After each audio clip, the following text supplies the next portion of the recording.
here, focused on my own way, with never looking back to those who lived in fear. There was nothing I could do, there was nothing you said that could make me realize how much lucky I was. Just out of reach of the fire, was not aware of the nightmare, but when I stopped to see through sight, begging for help, begging for hope, just need to open my eyes now to try to change them to sunshine, to be someone among others. I've got to try to leave I be tonight.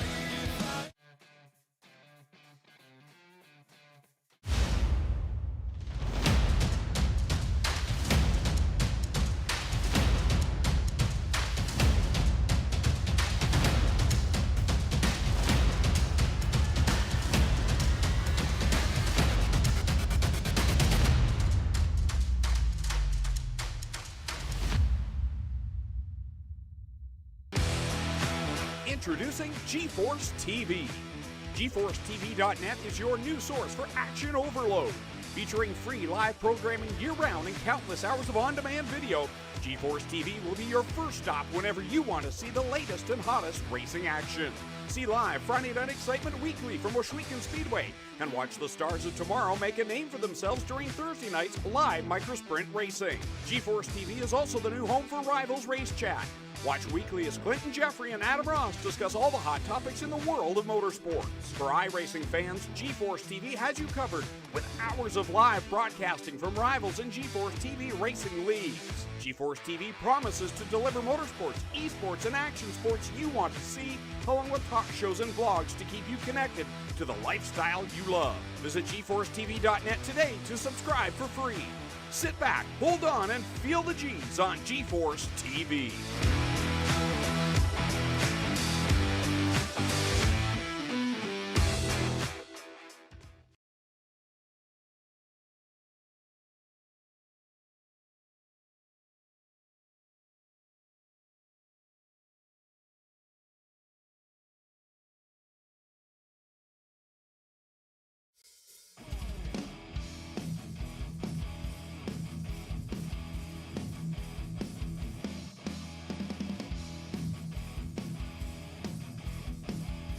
All right, good evening, race fans. We're live tonight here for the GForce Racing League, and I tell you, we got championship night tonight.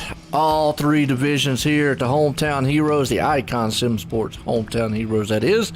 Tonight will be crowned, and it's a tight race here in the first one with the 305s. We got the 305s, we got the Legends, and then we got the 410, the Bad Boys, coming on later on tonight. But at 305s right now, there's like a 3 points separating here tonight. Well, we're here with a Gambling Motorsports pre-race show here, and if you know, we talk about Gambling Motorsports week in and week out. If you have not went to Facebook, followed them and checked them out, check out that race team, because they do an absolute lot here on the iRacing circuit and services. They do endurance racing, asphalt racing, dirt racing, just about anything you can imagine. Check them out there. Gambling Motorsports on Facebook. Well, John, I tell you what, tonight it's going to be interesting when we crown these champs. Yeah, right now Nicholas Vickery is in the driver's seat. He's got the 3-point advantage on Daniel Vaught. Looking at the practice sheet right now, Daniel's kind of throwing the first punch. He's on the top of the practice sheet there, and Nicholas is a little bit further down, but that can be a little misleading if Nick signed in a little late. But I expect some good racing here, and then, these guys are going to have to go for it. I mean, no gimmies. Anybody has the slightest problem, that could cost them a championship. Absolutely. I tell you what, that's the thing we got to watch out for, because even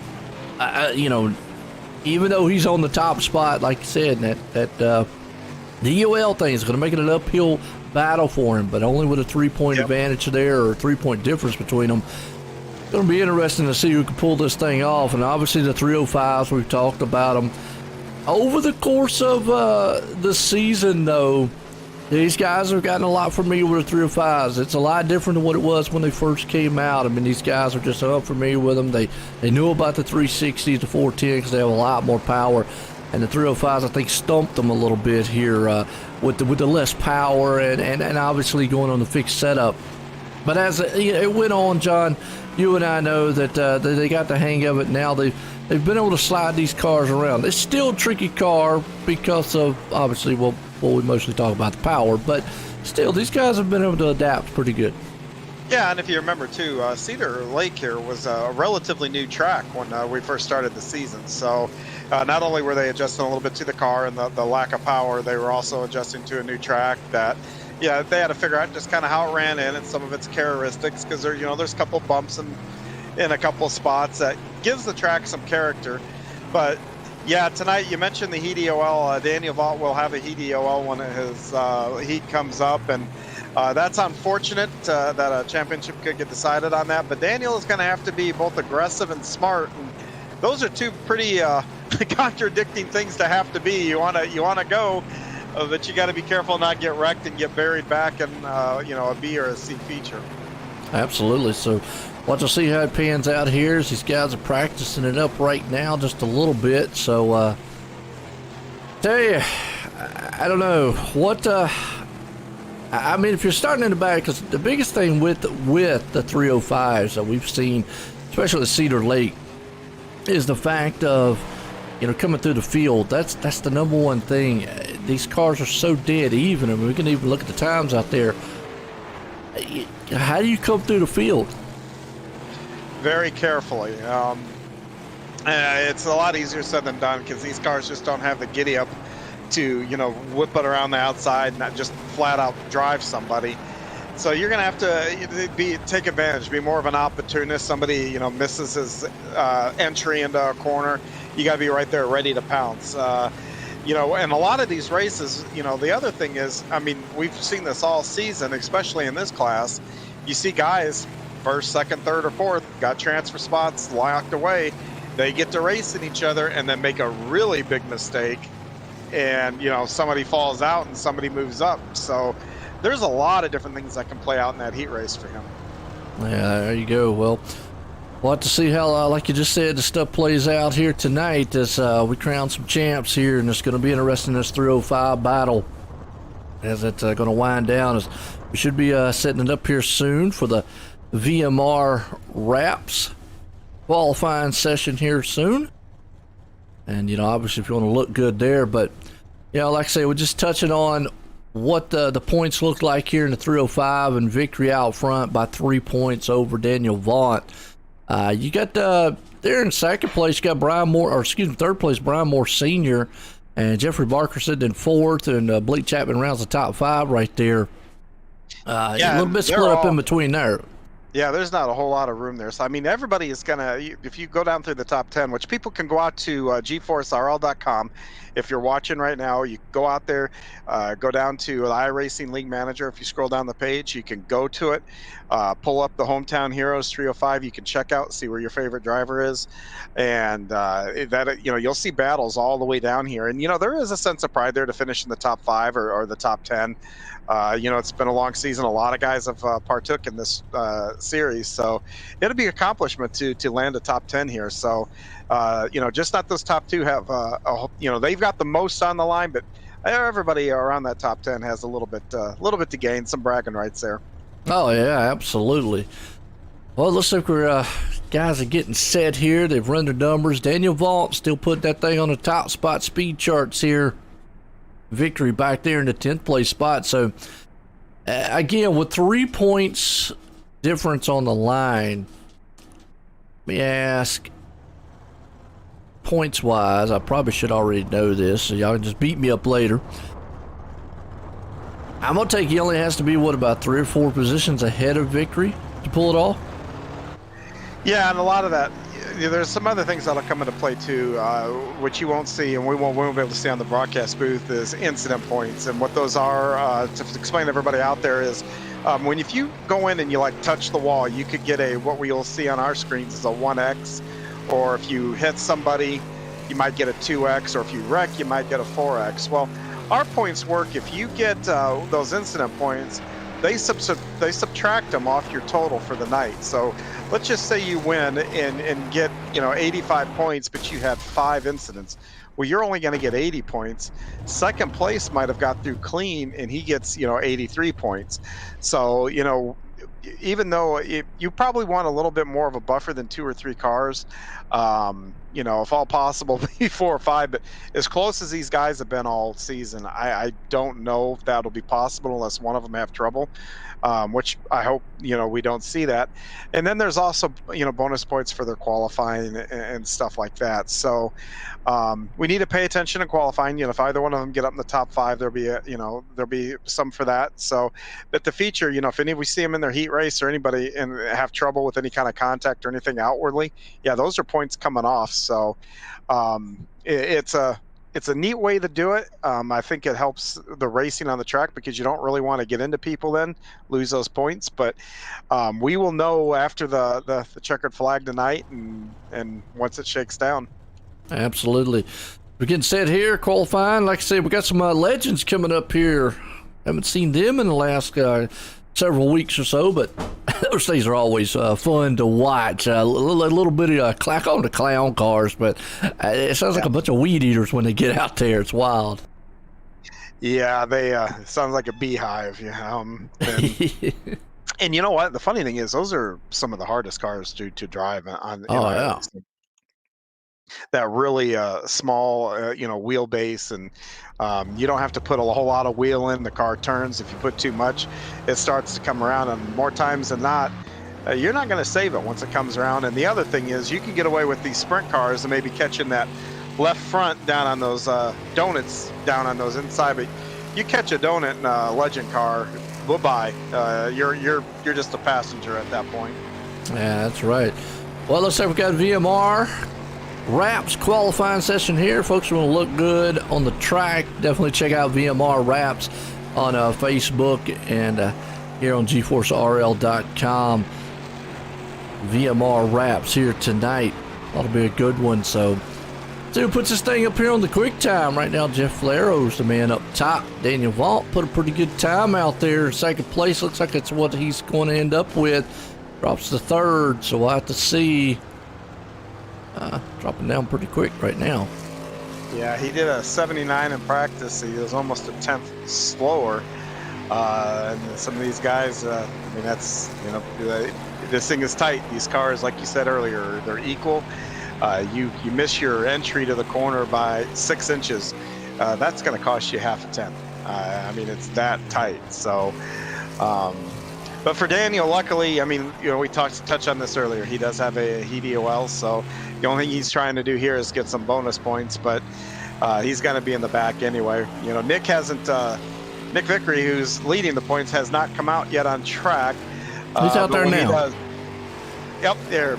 Yep, and once he's out there, he's gonna take his first time here, and he knows what he's got to do to get ahead of him already. Yes, he does. So we'll see what happens right now. We'll watch and see what kind of time he puts down. He puts a 12:89. Yeah, wow. That's 1/1000th different. Still not done, but man, I tell you, that's close. Yeah, he had a better second lap than Daniel did there with a 91 on his second lap, and he was about a half a lane lower than what Daniel was. And boy, yeah, they're right there, and that should give us hopefully a preview. Hopefully they're close all night like that and give us a show. Yes, it will. So it'll be interesting to see. As right now, though, Jeff Flaro's the man up top with the quick time of a 12:82. He's almost 2,000ths, faster than Lance Ripka in the second place spot as we're getting set here to go racing. First race here at the championship night here, folks, for the Icon Sim Sports Hometown Heroes. It's been a very good season. We've had a lot of great action on the Hometown Heroes series this whole season. It's just been it's action packed. It's been different. I've enjoyed it. I've kind of really liked it because you just never know what's going to be week in and week out. We've had some great charity events. We've had some great events, to special style events, and we've had some unusual style races too here throughout this series. Yeah, we had the trucks come in and the Legends cars, and then we've had some of our touring series from the other demo derby. Deadbone Derby. We had the Enduro. We've had a little bit of everything here, and it's been fun to sit and watch and participate. I encourage anybody that was watching, seen some of it, think, hey, man, that looks fun. Come on out and register. Just again, I'll hit that website again, GForceRL.com. You can register right through the website and come on out and throw some mud with us. Absolutely, man. As like you said, it's been a really good one. And, hey, go back and watch some of them because I really, the ones that really jump out at me, I mean, there's so many of them out there, but the demo and the endurance races, those were just different, wild, and crazy. All at the same time there. It was fun to watch, and it was just unique to see them. Yeah, it was. And what made those even more unique is, we have teams here, and and you could just start seeing strategy what at first looked like the wild west, and cars getting launched to the moon, and then after a while you start to see strategy take hold, and then it's kind of fascinating to watch those races evolve.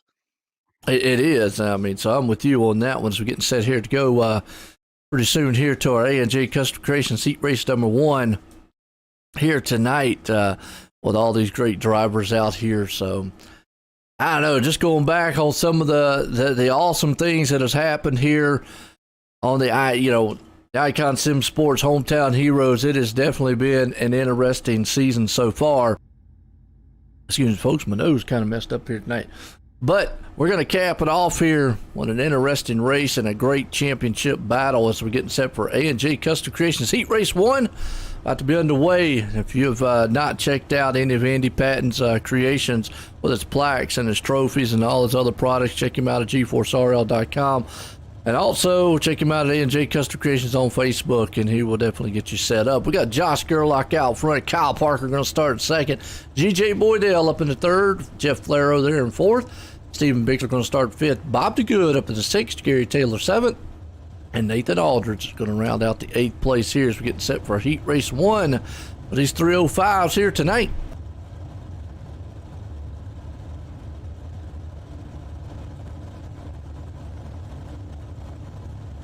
All right. Nice looking paint jobs out here too. Yeah, we have a lot of partners here that help sponsor these races. From VMR to Epsilon, Velocity. I'm sure that I'm missing a couple, and all these guys just do fantastic jobs on their cars, and they take pride in them too. And it's cool when you get on the track and you see somebody with a cool paint job. It's like, man, that sharp looking car, and you have that moment of jealousy, and then you got to go to work. Another thing is I've never seen a league, and I do quite a few of them. I've done quite a few broadcasts on them, but I've never seen a league so diverse in paint companies or graphics companies like we have here. Epsilon, obviously one of them, VMR, another one, and I know I'm missing a few others, but it's just there's a lot out there, which also contributes to a lot of these great paint jobs out on the track. Yeah, and it like I said, they all do a good job, and we're welcoming as a league and whatnot, and we hope that the relationship with the league has been beneficial for all of them. I mean, it's a league with over 100 members in it, and you got all these different painters, so there's enough in the pot there to go around and whatnot. And it does give guys, if they see someone that they do like, they can contact them and then get their own paint done. So I think I think that's what feeds into that, and seeing such diverse paints and whatnot out here. Absolutely. So, well, we're getting set here to go racing tonight. These guys are going to show off what they got on the track, not only with their paint jobs on their cars. So here we go. A&J Custom Creations Heat Race number 1. Appreciate everybody tuning in. Championship week here tonight. It's the Icon Sim Sports Hometown Heroes. Tomorrow night will be the big blocks there, and then Friday night we got the late models, and then Monday will be the Renegades. And I believe the Rebels will be before that, so they also have their conclusion. Green flag. So tune in. GForce Esports YouTube. It's green flag flies. We're racing, and already out front, Josh Gerlach gets that jump right there as everybody goes single file for the moment. Never mind. Here comes Parker. Yeah, these two guys are really a couple of our better drivers in the league, and always seem to be up front in almost anything they run. And both guys are aggressive, so we'll see how this heat race plays out as they go into turn 3. Got the top 4 going to go to the feature here automatically as right now G.J. Boydell hangs on in 4th place. Steven Bixler has other thoughts of that. He wants it right now. He's trying to pull up on the back end of the tail tank. You see old Boydell taps the wall just a little bit, unlike Lernersville last week when we watched it. These guys can utilize that wall, bounce off a little bit, so that'll help them out. Still all single file up front for the top 4. Got it actually all the way back through the fields, kind of single file right now. Yeah, it looks like a one-lane track so far, and guys are being conservative, it looks like, and nobody's pressing anything. Right now, Josh Gerlach looks like he's just in control and then clicking laps. Absolutely. Out front, Gerlach looks really well. Now, he's got Kyle Parker all over the back end of him. Parker could try to, maybe there at the last, he's close enough to maybe throw a slider or see what he's got. Maybe this is kind of a feeling out style process here with these 305s. Because it's what it kind of feels like here. These guys are maybe saying, okay, what lane can I use? What's the car going to do? It's kind of an unknown. It's been a while as the white flag flies one more time. Yeah, it looks like Kyle is trying to use momentum to carry himself around the outside there, and then Josh moves up just a little bit to take that away as they come to the checkered flag. It does, and Gerlach's going to pull it off. G.J. Boydell's going to hang on to that 4th and final transfer. Parker and Flero, 2nd, 3rd. As that concludes A&J Custom Creations Heat Race number 1. We go to Howard Hanna Real Estate Heat Race number 2, number 1 family-owned and operated independent broker in the U.S. If you have anything that you need done real estate-wise, whether it be residential, commercial, check out Howard Hanna Real Estate. There's Scott Hurwitz and company. Hey, they definitely know what they're doing. Patrick Spangler out front, and Nicholas Vickery sitting right there in 2nd, and we got Brian Moore Sr. up in 3rd, Lance Ripka 4th, Dean Reynolds up in the 5th, Jeff Hayworth there, right there sitting in 6th, Dan McLaren 7th. John Rayner rounds out the top 8 cars here as our heat race number 2 is about to get underway. So our points leader in this one, we'll see. He now, what could be devastating on his end is not make the feature through this right here. Oh, absolutely. That would be make an uphill battle for him for sure. Right now, after that first race, it looks like the track's got wore in there. So I think he's going to have a little something there on the outside if he wants to force the issue right from the drop of the green. I mean, the place to be is out front there and let everything happen behind you. Absolutely. So I think that, that may or may not be part of his thinking here. There we go. Pace truck lights off. About to go green flag. Patrick Spangler and company there. Green flag, we're racing heat race 2 here. Howard Hanna Real Estate out front. Spangler says, no, I got other plans. Victory might be in the points lead, but I want to win this thing. Here comes Moore Sr. and inside. It's a battle for the lead right now, but I think that outside lane, like you said there, John's going to prevail. Yeah, just got the momentum and then carried it right off the corners there and was getting better runs down the straightaway. Able to stick it here, and now he's going to have to defend because, he didn't just run away from him. Patrick is right behind him now and kind of start going to work trying to get that lead back. Hot and heavy battle there for 4th place spot. Lance Ripka had Daniels and McLaren all around him, and McLaren is blinking real bad. I know that the race control keep an eye on that, and I know he will too, but he's a few little connection errors out there, folks, you can see. So maybe he'll get that thing straightened out. Up front, though, Patrick Spangler still hanging on to 2nd. Moore Sr.'s trying to sneak down on the inside as Ripka still hangs on to the 4th. You see, looks like Spangler got up into the wall just a little bit.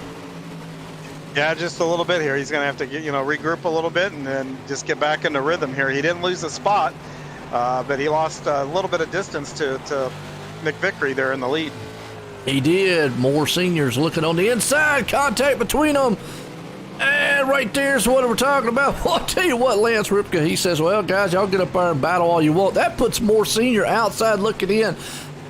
We've mentioned this several times. I just don't know that sometimes, and I know it's a racer's mentality, you want to win, but sometimes you're sitting in there, you're in the feature the easy way. Don't push the issue sometimes. A little patience. That's the word we're looking for. Look at Ripka's going to take 2nd. Spangler's going to try to cross him over. Is he going to get him? Yep. Tell you, well, that was wild. Dean Reynolds is going to be the man saying, well, hey, I appreciate it, guys. I'm in the feature. As Victory does win it. So he's up there in the feature. That puts us in our heat race number 3 here, John. Coast to Coast Racing Team. And they're made up of guys from the U.S. to Canada. And been here since on the GForce Racing League since inception. And definitely an awesome racing team in himself. We got Donovan Ross out front. Garrett Pippitt going to start second. Daniel Vault, man, second points right there in third. Mike Cranmer in fourth. Jeffrey Barker fifth. Roger Craig there in sixth. Donovan Ross in seventh. Fred Suter going to round this one out. And actually looks like Donovan Ross and Fred did not grid on this one, so we only got 6 in this one. Yeah, that'll help Daniel out some. And the big thing here is Nick, he won the last race, so he's going to start on the outside pole of that feature. Now, Daniel, I think, has to change his strategy a little bit and pass as many as he can and maybe even get a little bit aggressive here. Because you don't want to be at two ends of the spectrum there for that feature. Like I said, the HDOL, it's a shame that, it might be a championship decider, but, it is what it is. So now he's just going to have to pin his ears back and go to work. Absolutely. Well, you said the right word, aggressive, and I think that's about the only thing you can do in these 305s. And, I know these guys get out here, and they're just like any racers, and I'm going to say it. They might whine and complain a little bit if somebody touches them, but with a car that doesn't have that much power, you got to get on the wheel and go, and that's exactly what Vault did. He just slingshotted by both of them and got straight to the 4th place spot, and that's where he needs to stay. Try to get further up into the groove there, but you're in the show. Don't mess it up. That was goal 1, check marked off, get into a transfer spot and keep it. And now he's got to see if he can't run one of those top 3 down and pick up another one there. Otherwise, he's going to, they're going to start at 2 ends of the feature here. So, but the pretty good tight battle up, though, first and second.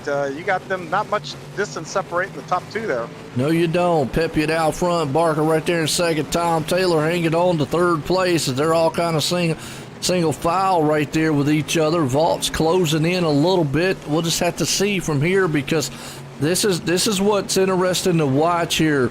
And we'll be interested in the feature as Vault's back there in 4th. Can these cars close in? We've not seen anybody so far in any of these features come through the field or close in. It's all been on the start and being aggressive. And again, that's just part of these 305s. Really, it's nothing with the drivers. It's just that's just how tough it is to get any momentum going with these 305. And that's really how you got to be as we get the one to go in any heat race, because it isn't like you got 30 laps to work your way around. You've got 8 laps. You've got to go. Vault caught the end of Tom Taylor, but a little bit too late. Yeah, it looks like he's just going to run out of laps here. Well, he's going to hang on the 4th in the feature. Yeah, he's in the feature, so at least he doesn't have to try to worry about getting caught up in something in the B. So that'll take a little load off his shoulders, but that's going to be a long way to make up for that feature race. I'll tell you what, talk about B main. We're in the B name right now at SBGC 3D Printing.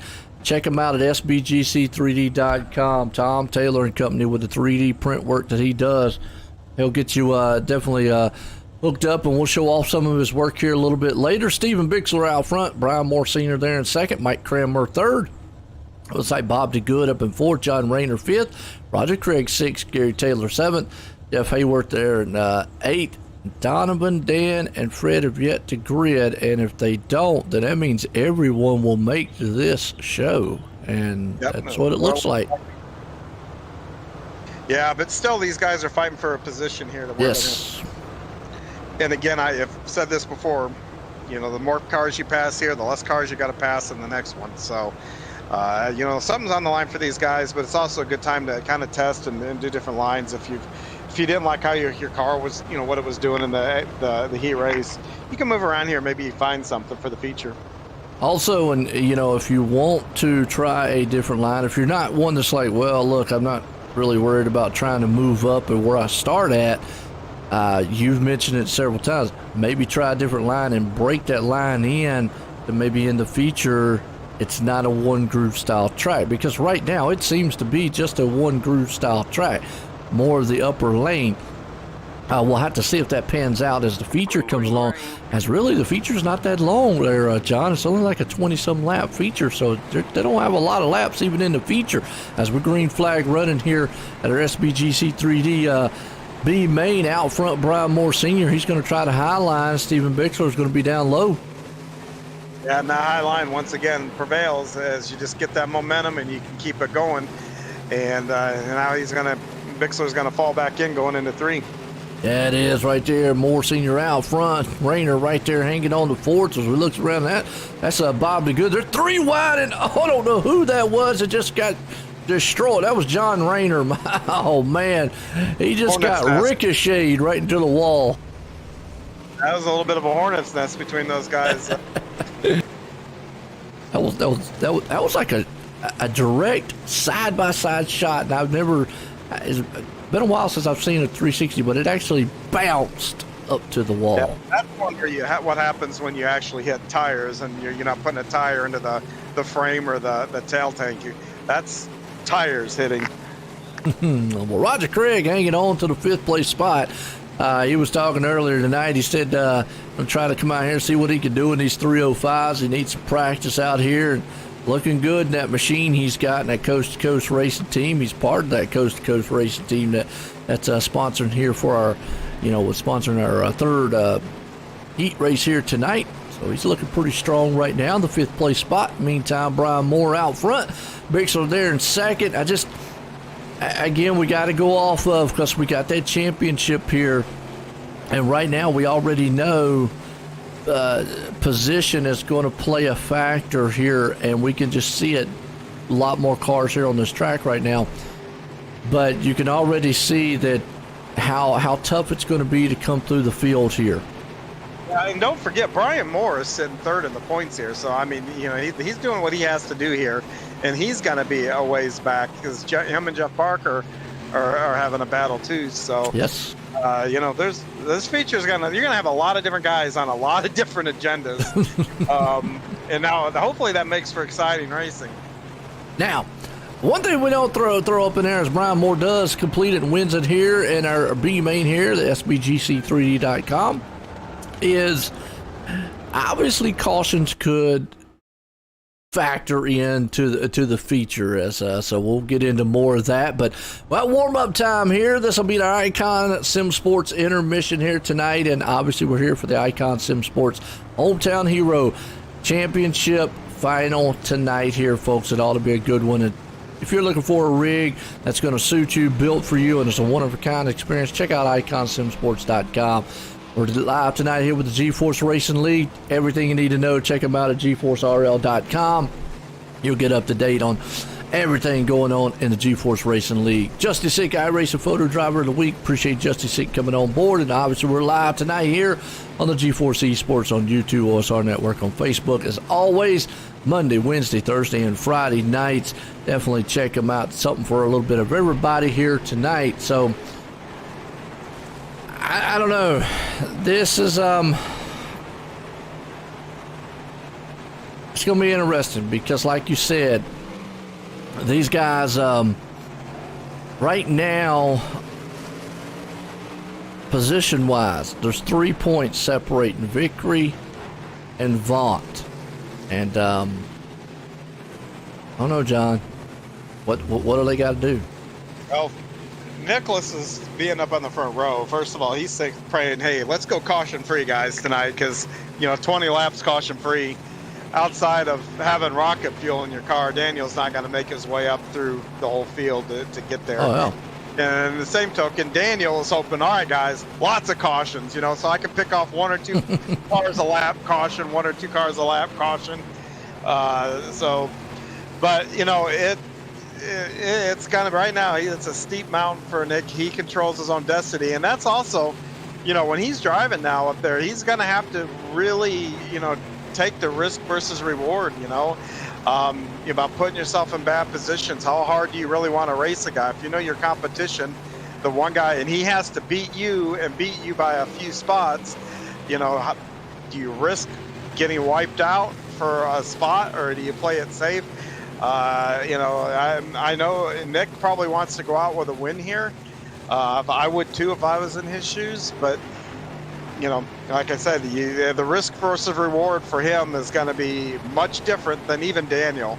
Daniel has nothing to lose. He's got to go for it. Well, let's bring Daniel up here and see what he gets stalled on it. Daniel, Joe and Booth, got a copy? Howdy. Well, Daniel, I'll tell you what, you're 3 points back. I know you got a little uphill battle. We were just talking about it. What's maybe a little bit of what's going through your mind on what you got to do to pull this thing off here tonight? Honestly, try to avoid any incidents and pass as many cars as I can. Try to be aggressive without touching anybody, and let the cards fall where they fall and have fun mainly. How tough? Because from what we saw in the heat races and the B main, real quick, how tough is it to pass at this track? Because it looks like it is.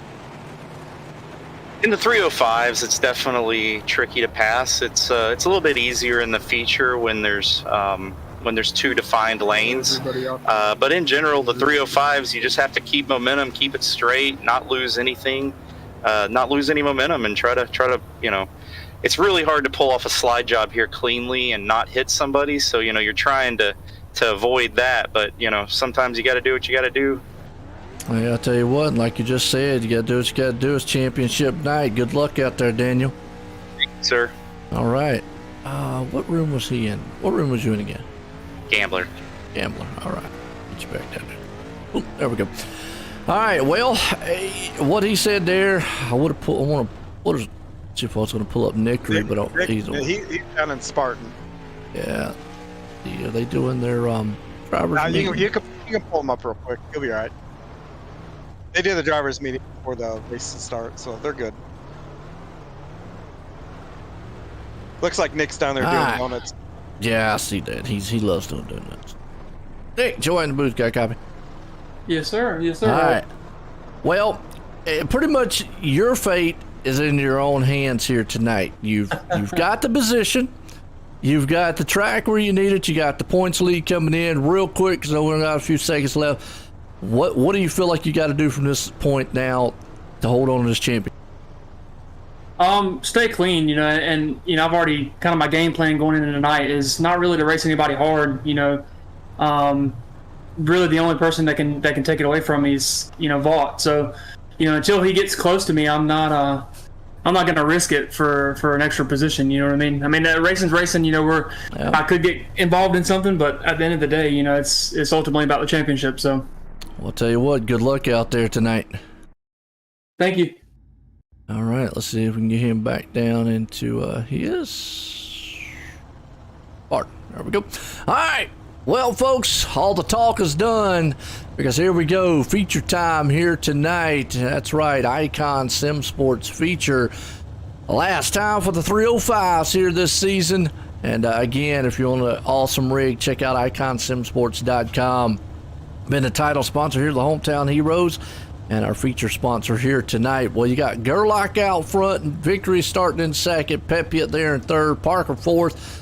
Rip up in the fifth, Barker there in sixth, Flero seventh, Spangler in eighth, Tom Taylor in ninth, Boydell in 10th, Reynolds in 11th, Vaught right back there in 12th, Moore Senior 13th, Bixler in 14th, Cranmer 15th, Bob DeGood starting in 16th, Roger Craig 17th, Gary Taylor in 18th, Jeff Hayworth there in 19th, John Rayner 20th, Donald Ross 21st, Dan McLaren 22nd, Fred Suter in the 23rd spot here tonight. And we've talked about it all night long here, John, what these guys have got to do, what they've got to put out here, and now all the talk is about to be done. You've got to do what you basically got to do on the track, and that's survive. Yeah, and in real life, I've been in these situations too, and it sounds like Nick's got the same mindset. It's nerve-wracking when you're sitting around thinking about it all night, analyzing. But when you roll off here, all that goes away. It's back to what you do, racing. So once you get going, all those butterflies and whatnot go away, and you can just go to work. But it sounds like he's got a pretty smart strategy. It's probably the one that I would employ too, to be honest with you. Don't take any huge risks. Daniel's back there quite a ways. He's got a lot of aggressive drivers around him with Gerlach, Pepiot, Parker. One thing that's nice, he does have a teammate that's behind him. So I'm sure that he knows he'll get a little extra room for him. So, but as we go to green here, it's going to be fun to watch. 3:05, final time here at the Icon Sim Sport hometown for the season. Here we go, Gerlach out front. He already gets a jump right there. Pepiot, and we talk about victory. That's not what he wants to do. He got contact right there. Vaults in the back there too. I mean, look at this 3 and 4 wide mess. Yeah, right now, Vickery needs to just take a deep breath while he's in the car there, regain his thoughts, and just, concentrate on what he's doing here. Yes, it is. And Nick is good. I don't think you'll have any problems doing that. But Daniel is struggling out back. So right now, his chief competition is having as many problems as he is. And probably an attribute to a little bit of trying to be careful because he sees that mess. Maybe, here's the thing, though. If he lets that in front of him get, wait till it gets spread out, I think it'll be a little bit too late. He's going to have to be aggressive on the start. But it's a double-edged sword, too. I mean, there's a pack of cars in front of him there. But, yeah, he falls all the way back to 20th. Nicholas Vickery right there. Caution out, Donovan Ross. Boy, and Daniel caught a piece of that, too. Oh, man. Let's go back on a Malcolm Mills replay here, see exactly what happened. As we see Ross get up into the wall and then up and over, and he got a little bit on the tire there, so maybe he should be all right. Yeah, he should be. Well, I'll tell you what, yeah. He took a ride there on that wall, so that'll slow it down a little bit.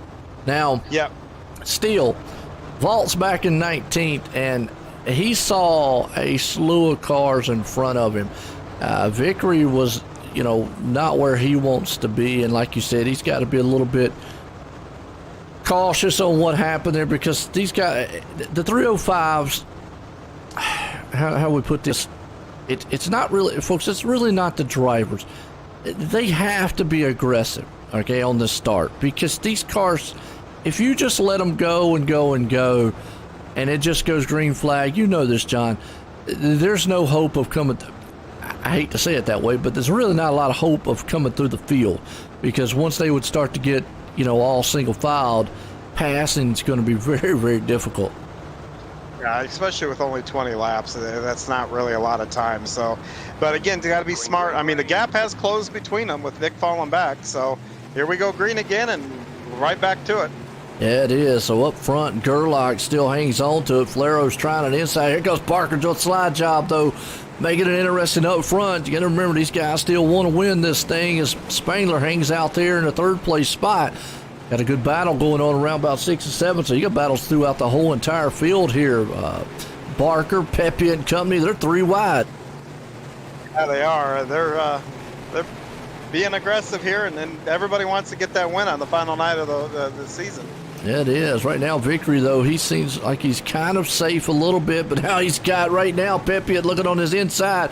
This is where he's got to be careful because, these guys want that position. Vickery understands, and, at this point, you're either going to race them or you're going to say, okay, guys, you want it more than I do, and I'm going to just back off because right now, the big picture is a championship. Yeah, and Nick's just holding his line and doing what he needs to do here, and it looks like Garrett worked his way around him cleanly. So, the laps are clicking off here. We're halfway done here, so, Nick's halfway home. Halfway home, boy, up front right now, Parker is definitely giving Gerlach everything he can handle. He threw a slide job on the inside, took it. Here comes Gerlach, though, falling back to third. Jeff Flaro wants into the picture. He wants that lead. Yeah, those guys are slicing and dicing up front. Good hard racing, and I think at this point it's still anybody's race. And at the meantime, we watch where Daniel Vault is. He's back in the 14th. He's got the low line, but he's got a 3 wide race in front of him. So Vickery right now in 7th. Vault back in the 14th place spot. As you see right there, Daniel's got to be aggressive. He almost stuck his nose in there and made it 4 wide, but he knows time's running out on trying to get that championship. And we got a caution on the track as an incident. John Rayner. Go back on our Malcolm Mills replay here, see what happened to old John. He actually got a hold of Mike Kramer also. Those two just got together, and then never turns out good for each other. We've said it many times, when you wrestle the wall wins. It does. Absolutely. And, you know, these are open-wheeled style cars, the 305 wing sprints. They're open-wheeled.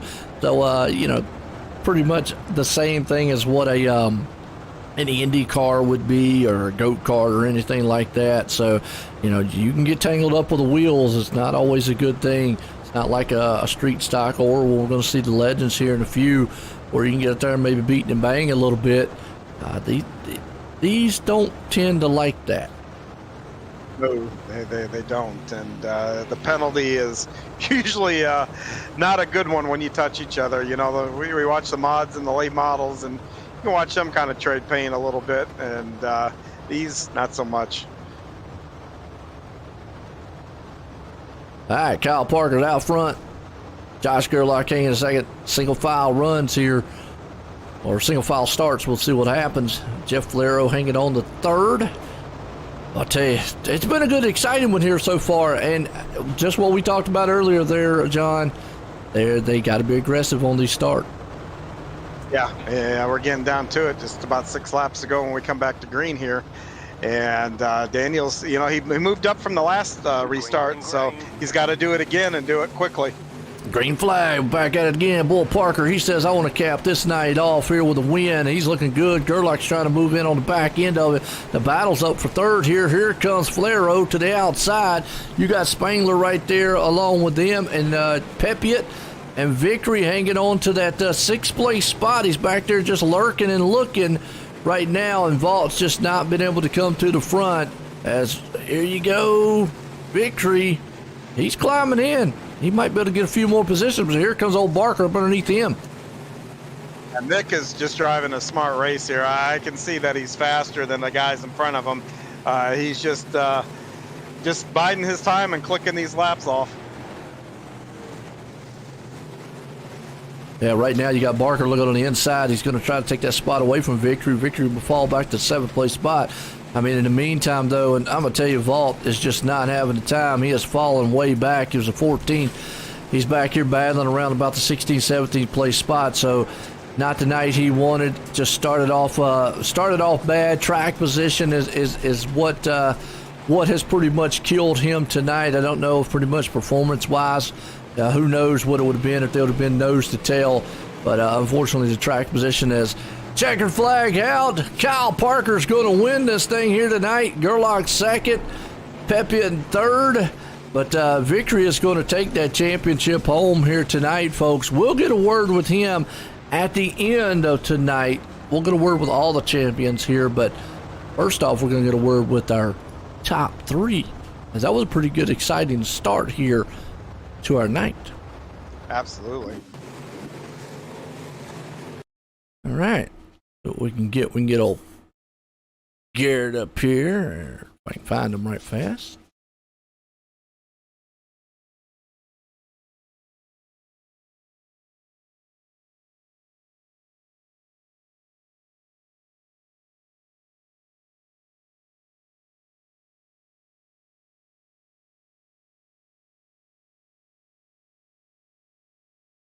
At the finish of that, less than a second separated the top 3. That's can't really get them fit 3 cars in less than a second time. That's some pretty good racing. Absolutely.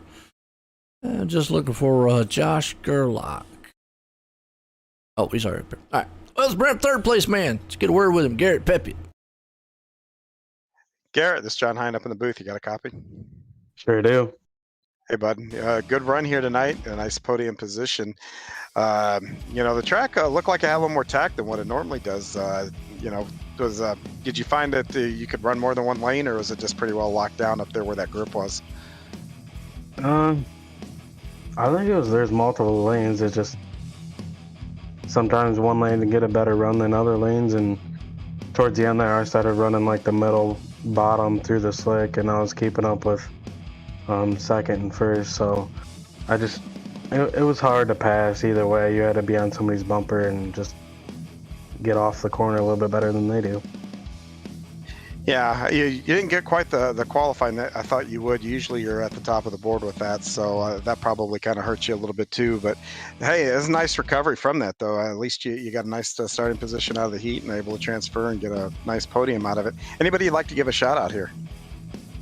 Well, first, I went from 410s at Bristol hosted race to 305s here, so that I think that probably contributed to my poor qualifying effort.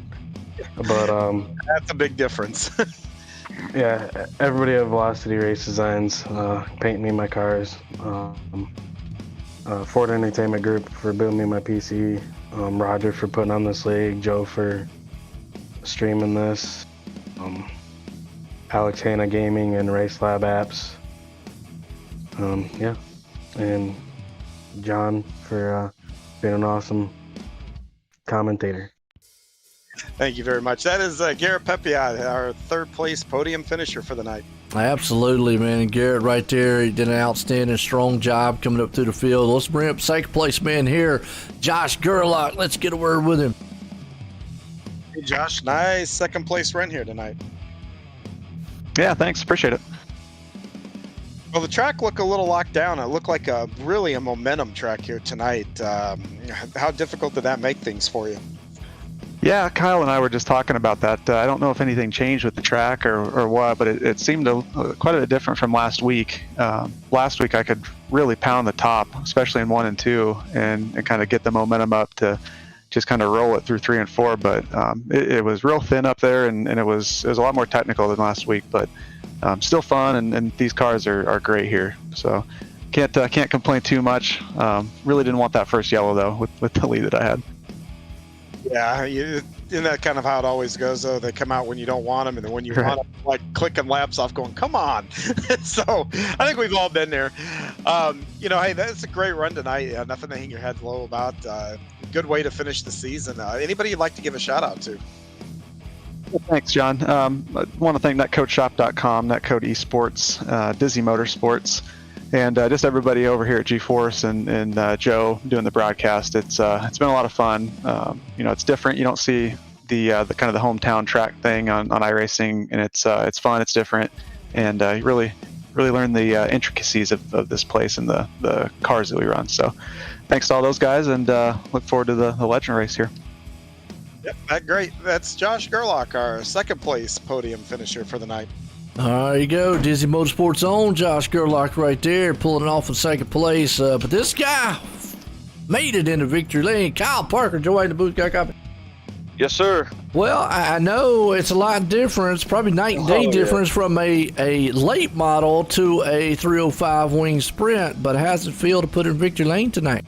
Feels good, man. I think this is my first sprint car win, like all year, maybe my second. I've got You like broke 20 through. in the There you big body. go. But hey, we pulled it off. Now, let me ask, because you were running down Gerlach early in the race, and you were able to throw an awesome slide job. I haven't been seeing too many people do that. How aggressive did you have to be early in this race to be able to do stuff like that? You had to be. I think you had to be aggressive because if you know you're faster than the guy in front of you, you want to get his. You want to be courteous and cautious, but you want to get by him as fast as possible because the other guys that are just as fast as you are coming. Pepier and Nick got together, so that benefited me. Even though Nick's my teammate, that benefited me to be in that position, to be in second. And I was like, you know what, I'm going to try to get to the lead and get a little, had a steam going, 2 second lead before Pepier and Nick find their way back up. But it played out good. The cautions helped a lot too. Oh yeah, sometimes hey, you better be lucky than good. But I know you're good out here in anything you do, and a good night for Spartan Racing, like you just said. First and third place there tonight. But nonetheless, you put in victory lane here for the 305s. You got anybody you want to thank for it? Oh yeah, I got to thank Spartan Racing first and foremost. They're one of the greatest group of guys I've ever been a part of. So thanks to those guys a lot. King's Heating and AC, Dick's race setup, BMR Wraps, sorry, not graphics.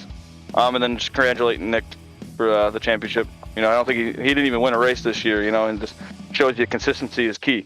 You don't got to win a 5-10 race to win the championship. You just got to finish top 5, consistency. So, hats off to him. like you just said there, I mean, sometimes I say you can win races is great, but winning races and being consistent, consistency wins championships. But nonetheless, you pulled it off here tonight for the 305s. Again, congratulations there, Kyle. Thank you, Joe.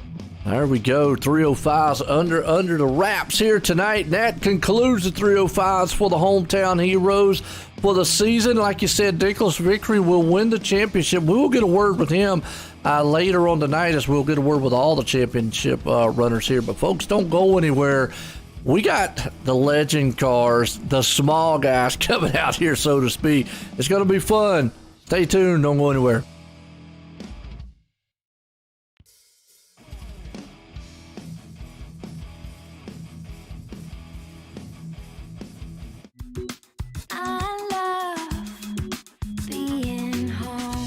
It all starts with the right house. That's where we come in. Howard Hanna. Home happens here.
People want to have a one-stop shop.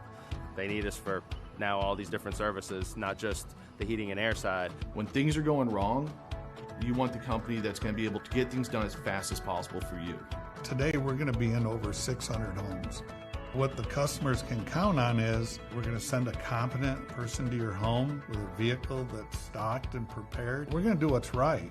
Right now, we're waiving our $79 service fee with any Cool-Ray, Brightbox, or Mr. Plumber service.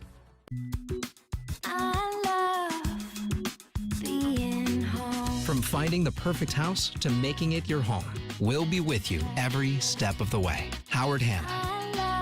Home happens here.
Introducing GForce TV.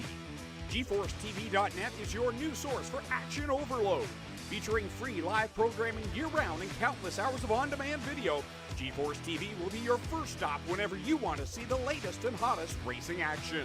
See live Friday Night Excitement weekly from Washouican Speedway, and watch the stars of tomorrow make a name for themselves during Thursday night's live microsprint racing. GForce TV is also the new home for Rivals Race Chat. Watch weekly as Clinton Jeffrey and Adam Ross discuss all the hot topics in the world of motorsports.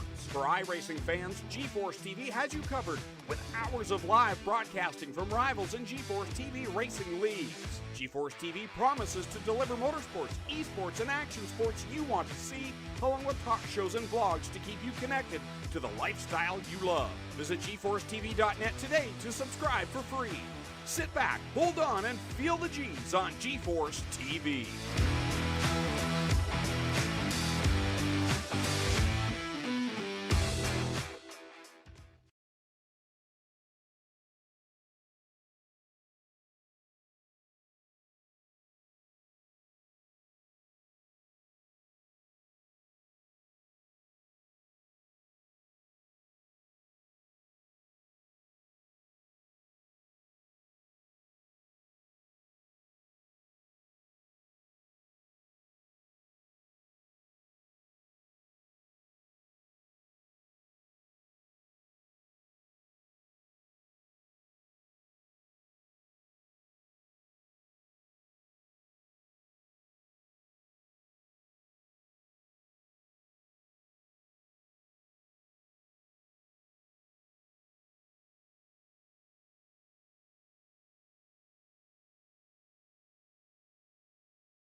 Alright folks, we're back, and I tell you what, now, this is something different, unique. We've seen them before. They're the legend cars, and they're wild to watch, so get ready for some wild action. But we're on here, our VMR Wraps qualifying session, and if you want to look good on the track, check out VMR Wraps. Now, we got John Hine here. He's not going to race them, but he's going to be out front. Now, we're going to let John here come out here. We've done this in the wing sprint several times. John's going to explain to us what these guys are going to be trying to accomplish in these cars or do, and maybe some of the trouble areas that they're going to run into on this track. John, you out there, man? I am getting the white flag here for the qualifying, but these guys are going to have a lot of hard time. You know, the heat race, you're going to see them down here trying real hard to manage this on the bottom. The key to this is I'm going to go in here and drive it a little hard. You get in too hard, car starts to come around, and all of a sudden you got to get out. You lose all your momentum down the straightaway. The other way to go in the heat is going to be maybe come up a lane where you can just kind of keep the car just enough to kind of keep the car straight through. And then once we get to the feature and the slick moves up, you'll see guys up here, and you can even see them up in the wall. But I think with these cars, you're going to see most of them trying to run probably about this middle to high groove to get it in there. And slide jobs are going to be difficult with these cars because, again, watch this when I pitch it in. They really want to come around in a quick hurry. And, you know, you almost have to come to a stop to get them going. But the other landmine to watch for in these heat races, watch what happens when I get down here to these turtles. Bad things happen, and I'm lucky I didn't turn the car over right there doing that. So, you know, I predict that we're going to see a couple cars turtle themselves going over those humps there. So, good things, good track for these cars. You can move around with them, but definitely, like I said, these little boogers down here, they'll just ruin your night. Well, I tell you what, as always, the biggest thing about these cars is it's fun and it's interesting to watch, but they are a handful from what you just showed right there, folks. That's a good insight. I love doing that. We'll see what the 410s later on can do. Josh Gerlach, the man up front, putting it on the quick time here tonight with a 16:15 here. Now, we were just talking about... bring it up. We were talking about points because earlier on we saw Nicholas Vickery pulling it off as a 3-point battle in the 305s. Well, the battle here tonight, a young man who has pretty much dominated and owned Cedar Lake here for the Hometown Heroes, Lane Snook. He's been out for the last several weeks or so on some vacation and whatnot, but he still has the points lead in these legends, and it could walk away here, even though he's not here tonight, away with the championship. Nicholas Vickery sits in second. Daniel Vaught's there in third. So it's going to be interesting to see what happens with that and whatnot. So that's something we'll definitely keep an eye on and keep a close look at as we're getting set for heat race number 1. A&J Custom Creations, heat race 1. Andy Patton and company out there with the CNC machinery and the plaques and trophies he does is top notch. Check him out on Facebook and on GForceRL.com. Tom Taylor out front, Daniel Vault in second, Preston Cranmer starting third, Josh Gerlach fourth, Lance Ripke up in the fifth. We got Roger Craig sixth and Bob DeGood seventh. Steve Bixler did not grid up here. Here we go, legend cars, John. Yeah, let the beehive get agitated. That is true, folks. What you're about to hear, it does sound like some angry bees about to take off. At least now when I refer to the hornet's nest, there's going to be something to that with the noise. So these things are going to be fun here in the heat race. So, you know, I think they got a little more power, at least because I think they're smaller, lightweight.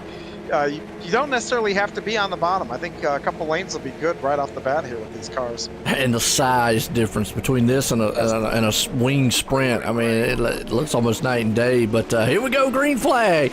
Tom Taylor out front in this one. He gets a good jump. Now, you probably might see a little bit of a multi-groove with these cars because you can slide these around a little bit. As right now, Daniel Vaught's going to try to see if he can't take that top spot away. As we got Gerlach hanging on to the third place. Remember, top four go to the feature. Preston Cranmer holds on to that fourth place spot.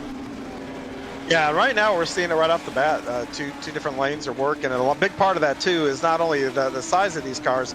You don't have that big wing up top sticking them down to the track so they can just hold them wide open. Oh, contact 14. Tom Taylor's around, and another one in the back. That's Roger Craig's around, and Roger, you can't win going backwards. You know, and we weren't even talking about him tonight, so that one's on him. He told me earlier, don't talk about him, so I said, all right, I'm going to try not to. So there you go. That time he is a victim, but it wasn't our fault. Absolutely. Preston Cranmer hanging on third, yeah. Now, Preston, he's got that Harry Gant throwback. That handsome Harry Gant, and He's looking pretty good there. He needs to get it up high, wide, and handsome. The track's And not ready. Roger's already around again. Definitely not our fault that time. We're thinking about him. That's what it is. That's what's happening to him out there. So, unfortunately, Daniel Vault out front. Josh Gerlach in second. Vault's got a good lead. Cranmer's hanging on third. Lance Ripke up there to the fourth place final transfer. And I just talked about Preston. And he did what you said these guys might have trouble with. Well, he was sitting in third. Now he's back in the sixth. Bob the Good slips up in the fourth place. Yeah, that's going to cost him pretty big here. But, Preston's, he'll come back and probably be up towards the front before the night. One of the contenders.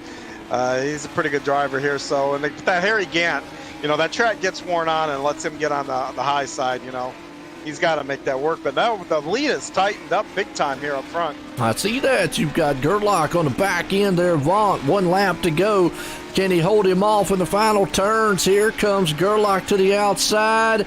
Don't know if he's got enough. Oh, here's going to be a drag race to the line. But Vault's going to pull it off here tonight in our heat race number 1, A&J Custom Creations.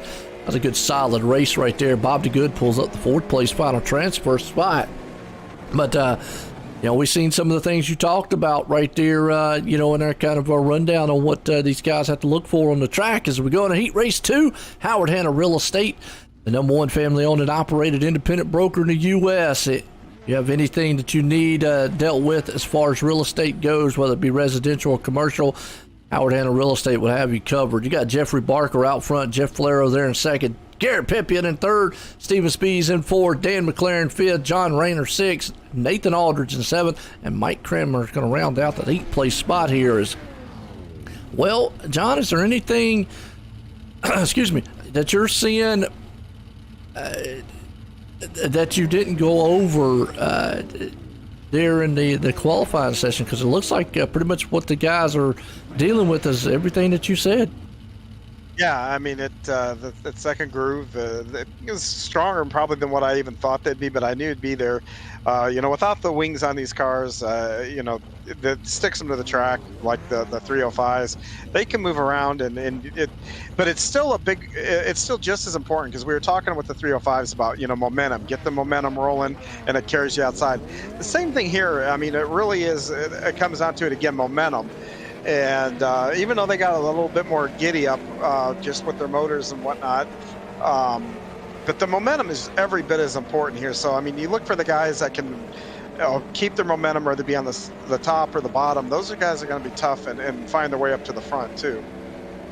That's a word I use a lot on the NASCAR side, because a lot of 1.5 mile tracks, you have to have the momentum, and you definitely, once you lose it, that's usually where you can pass, because it runs about the same. We saw earlier with the 305, we talked about having to be aggressive early on. If not, you're trying to come to the field. I see that a lot, man, on the asphalt side of it is a lot of tracks tend to, once they get going really well, it's very hard to pass unless a guy makes a mistake and gets out of groove. And a mental mistake a lot of times I talk about, too, that they make. It's hard to pass. We'll have to see what happens here. As green flag flies, heat race number 2, Flero out front, battles on for around second or third.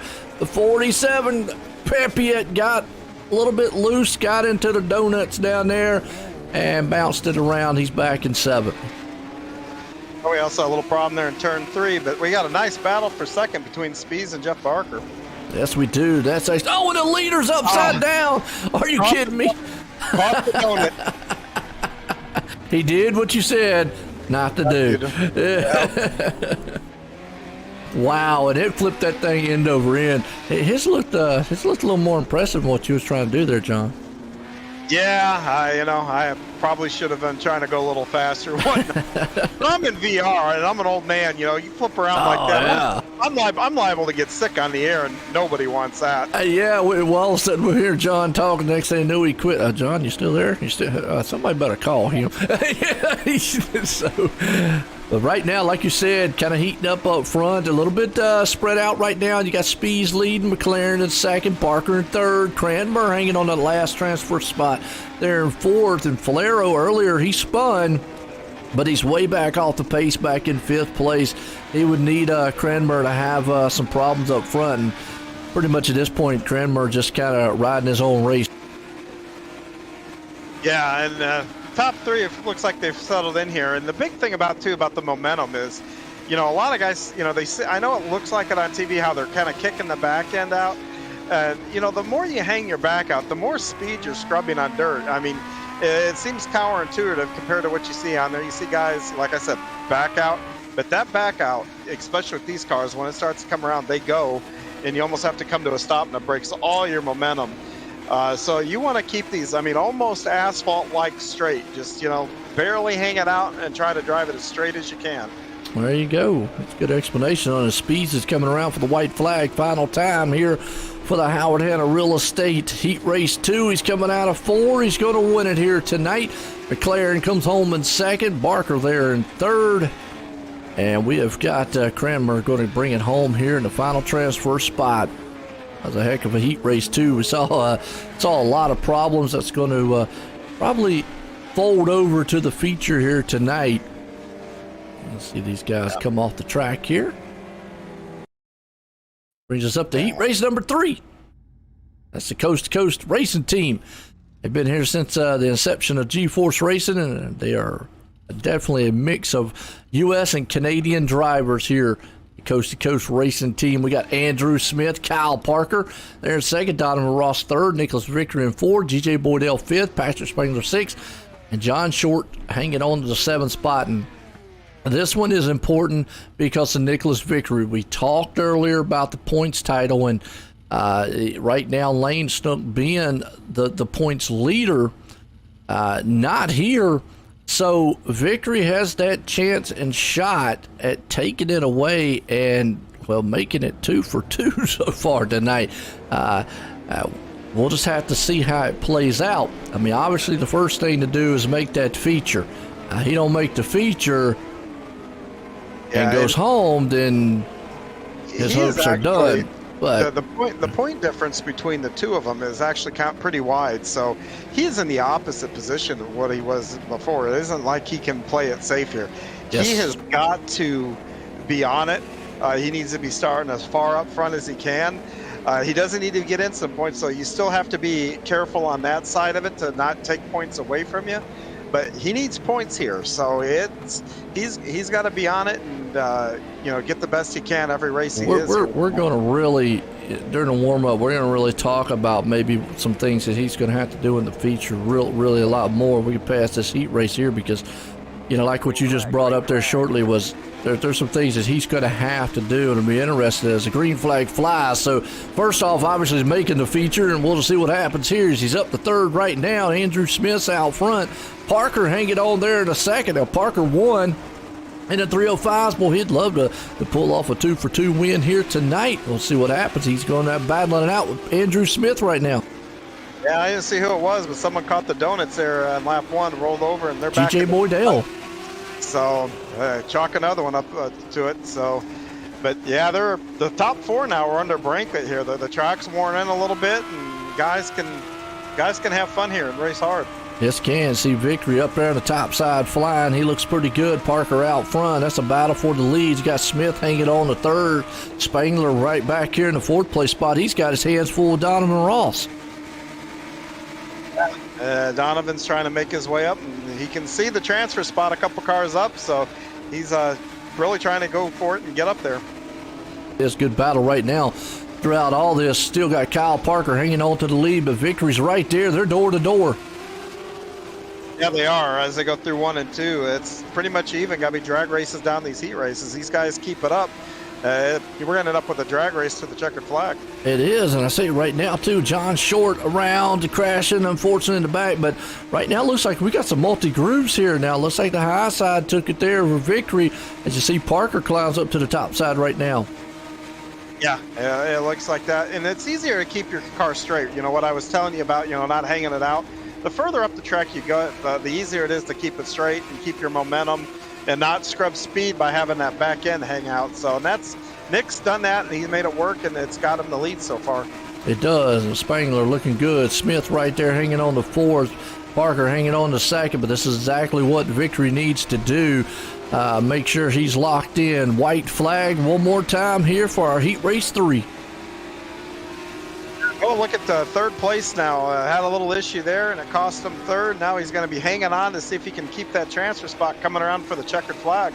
Out of turn 4, Spangler there, but Donovan Ross able to sneak by on the last turn, the last second, and pull it off. Spangler outside looking in. He's going to have to run the numbers here as we head off into our B main. What a finish to that one. Our SBGC3D.com B main here tonight. Tom Taylor and company there with the 3D work that he does. If you're looking for any 3D work, check out SBGC3D.com. We got a video showing off some of what he does later on here, just to give you an idea of the awesome craftsmanship he puts into that 3D machine. And speaking of Tom Taylor out front in this one, Jeff Flero sitting in second, Patrick Spangler there, who just was inside. Now he's outside having to run the B main, starting third. Preston Kramer in fourth. Garrett Pipia there in fifth, John Short 6th, Roger Craig 7th, John Rayner in 8th, G.J. Boydell 9th, and wait for Stephen Bixler to grid this one up, see what we got. That looks like Steve's not going to. And by my knowledge, well, 2 of these will go home here tonight. Where everybody transfer in. I missed my numbers.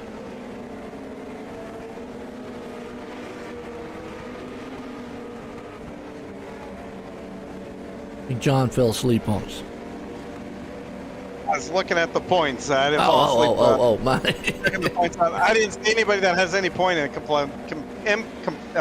implications in here. Easy for me to say. Gotcha. What's Sorry about that. All right, is everybody gonna make it? I missed the everybody. Okay. Yep, everybody can get in here. So yeah, I missed count there. I was lost count earlier on. So. Yep. And again, the more cars you pass here, the less you have to pass next race. So absolutely, it's important here to get what you can get. Well, the main guy got done what he needed to get done, and that's Nicholas Victory winning in his and getting into that feature. But green flag, here we go, B main. They're already almost 3 wide. You see Spangler, he was rumbling it down there, but here comes Preston Kramer. He's looking for second. He is, and the outside lane is kind of trying to get that momentum, but Preston kind of moves up there and is going to join that party up top. Yeah, it is. Spangler moves up in the third right there, but it's 3 wide for them. You got Short, Tom Taylor right there back. He's up top. Unfortunately, Roger Craig in the back wrecking his car again. Hate to see that. Not the night he wants so far. We talked about how tricky these are, but in the meantime, Jeff Flero, he is long gone. Yeah, he is taking advantage. And he has wow. a problem. I don't know what happened. Yeah, that was strange. He went into... Well, wait a minute. Jeff Flero... My bad. I was looking at another car out front. That's who I was. I thought that was Flero out front. Yeah, my bad. I thought that was Flero out front, folks. And that actually was a lap car. Flero actually has Kramer right there on his back end, so he's not how far out as front as I thought. And what Preston is doing here is real smart. Watch him over here in 3 and 4.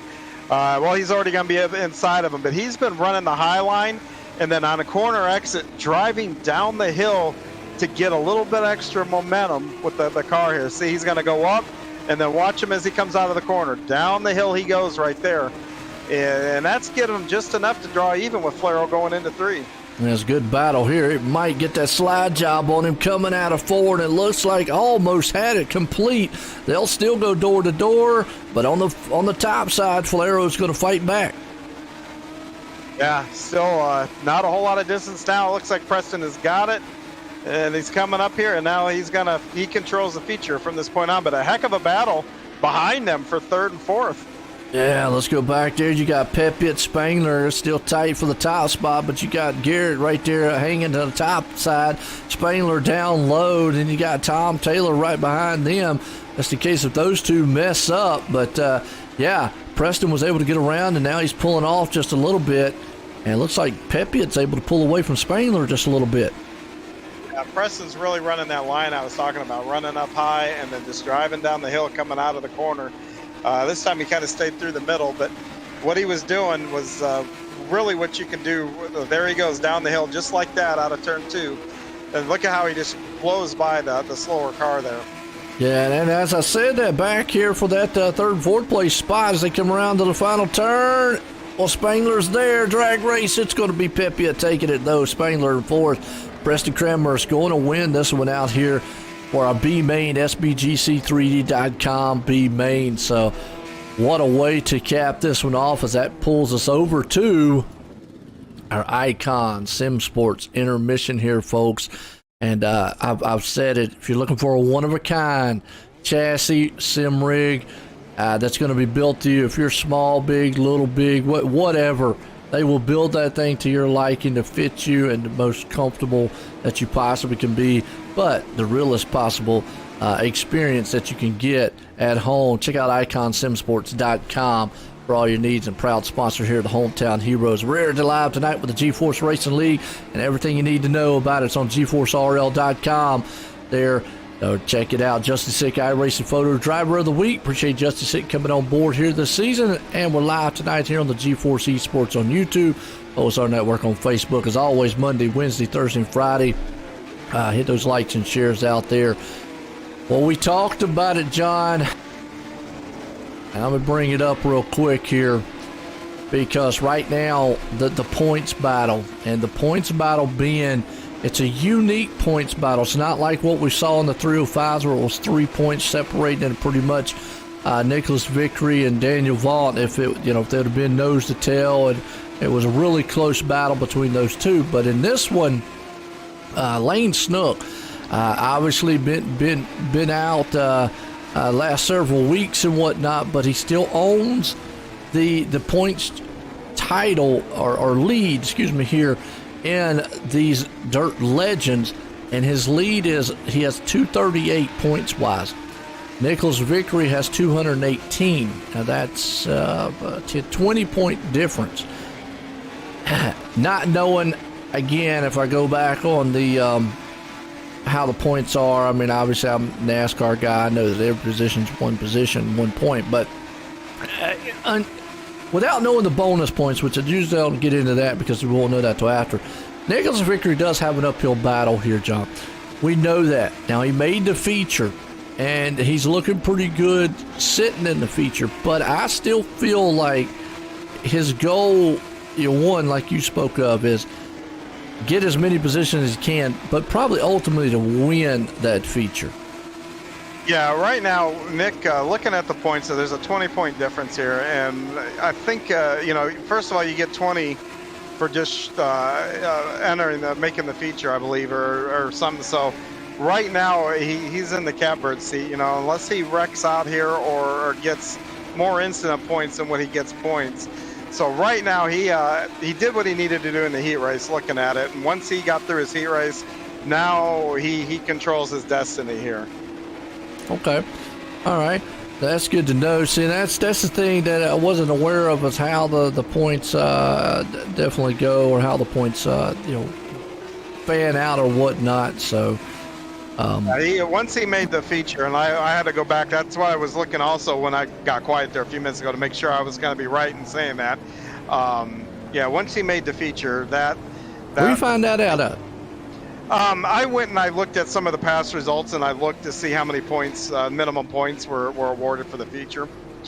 So, so he's got it here, and like I said, he controls his own destiny. He'd have to have something truly catastrophic, which means he can go have fun. But Daniel Vaught is about 20 points behind him. So if he has something bad happen, Daniel can leapfrog them both if Daniel has a great night. If Daniel goes out and wins this, and let's say Nick has, just something catastrophic happen, and he ends up out of the race or down the run, way down the running order, Daniel can sneak out of nowhere and win this thing. So he's not out of the woods yet, but he controls his destiny here. All right. Well, we'll see how this thing plays out here, as obviously Vickery is trying to look to take 2 championships here tonight. He's already took the 305. He's looking to try to take the Dirt Legends here tonight. So we'll have to see what happens on this one. It's going to be interesting. And I don't know. It's been a good night so far. I mean, these guys have put on a great show to cap off our championship week here. And we're not done here, John. We got the big blocks tomorrow night. We got the late models happening on Friday. So we still got some great racing here throughout this week. Yeah, and I can tell you the late model points championship is going to be pretty tight, and the big blocks. I do believe there's a pretty tight battle in there. I'd have to look at the points real quick, but those always put on a great show. So any night you see GForce running, you're pretty much going to be entertained by the product and what the guys do on the track. Absolutely. We're getting set here to set these guys up. Feature time here tonight. Here we go. Legends cars out front. Icon Sim Sports feature here. Again, if you're looking for a rig of any kind that's going to suit you, a one-of-a-kind rig, check out iconsimsports.com. Daniel Vaught. Now, we just talked out front. Going to be on this one here. He still has a shot. And it's kind of, I guess I got to chuckle at it a little bit because wasn't it Vaught and Vickery in the first one battling for a title, and now you got Vaught and Vickery battling here again for a title. So, and Vickery in the first one, pretty much fate was in his hands to do what he needed to do, and on this one it's again in Vickery's hands. So he's going to have to stay out of trouble. But what we've seen, the one thing we've seen with these cars, is trouble can happen very quickly. And now, two here, John, real quick, is there's only 21 cars. So if he's going to have trouble, if Vaught wants to see Vickery have trouble, he needs him to have trouble, like, quick. Yeah, or late where he can't recover. Right, yeah. So, but right now, I mean, Nick, you got Vaught on the front row there on the pole. You've got Nick Vickery right behind him there on the inside. So as long as he can keep that 180 car in his his view, he's probably gold. He'll be golden here. And so we'll see. Vickery's trying to chalk it up here, 2 for 2 championships. He's already off to a run in second place right now, or second position. As you see, Vaught out front, going to do all he can do is pretty much just win this race, lead as many laps as he possibly can, as we got a huge wreck in the back. Preston Cranmer and company back there. Let's go back on the Malcolm Mills replay here and see, as you see him 2 wide back there in the back, almost 4 wide in the back there, just beating and banging on each other. As Preston is down there in the Skull car, just came up the track, got a little side-by-side action, and then from there just got bumped around like bumper cars. Easy to do on the starts when everybody's all packed up and trying to get what they can get while everybody's bunched up. So, but back up front here, that so far Daniel's doing what he needs to do, and Nicholas is doing what he needs to do. We'll see what happens when some of these other guys move up here though and want to win this race, and they got they don't have a dog in that title fight. They're here for that checkered flag. We'll see how our two perennial leaders here, point leaders here, handle the pressure from the other cars wanting to win this thing. Well, Daniel Vaught's got nothing to lose. If you're going to come up there and try to take the lead from him, he's going to fight you for it. He's going to be like a dog with a bone. You try to take it from him, he's going to bite your hand off. As far as Vickery goes, I know he would love to win. He'd love to stay where he's at, but at some point he's got to think about the big picture. I don't want to get in trouble and get knocked out of this thing. Yeah, my mindset, if I'm in the Nick's shoes, is look, you know what? I bring her home at top 10, and the championship's mine. I mean, he could go a little further back, but that's what my goal is. That we take the green flag, and Daniel Vaught just shot out of the cannon there, off to a big lead there as they go down the backstretch. Yeah, it is. I'm waiting for him to get out of the car. Big clown shoes on here next, because like you said, he's out front, got a huge lead behind him. Vickery and Speed's going to battle it out for second. You got Gerlach right there along with him, as now they go single file up front.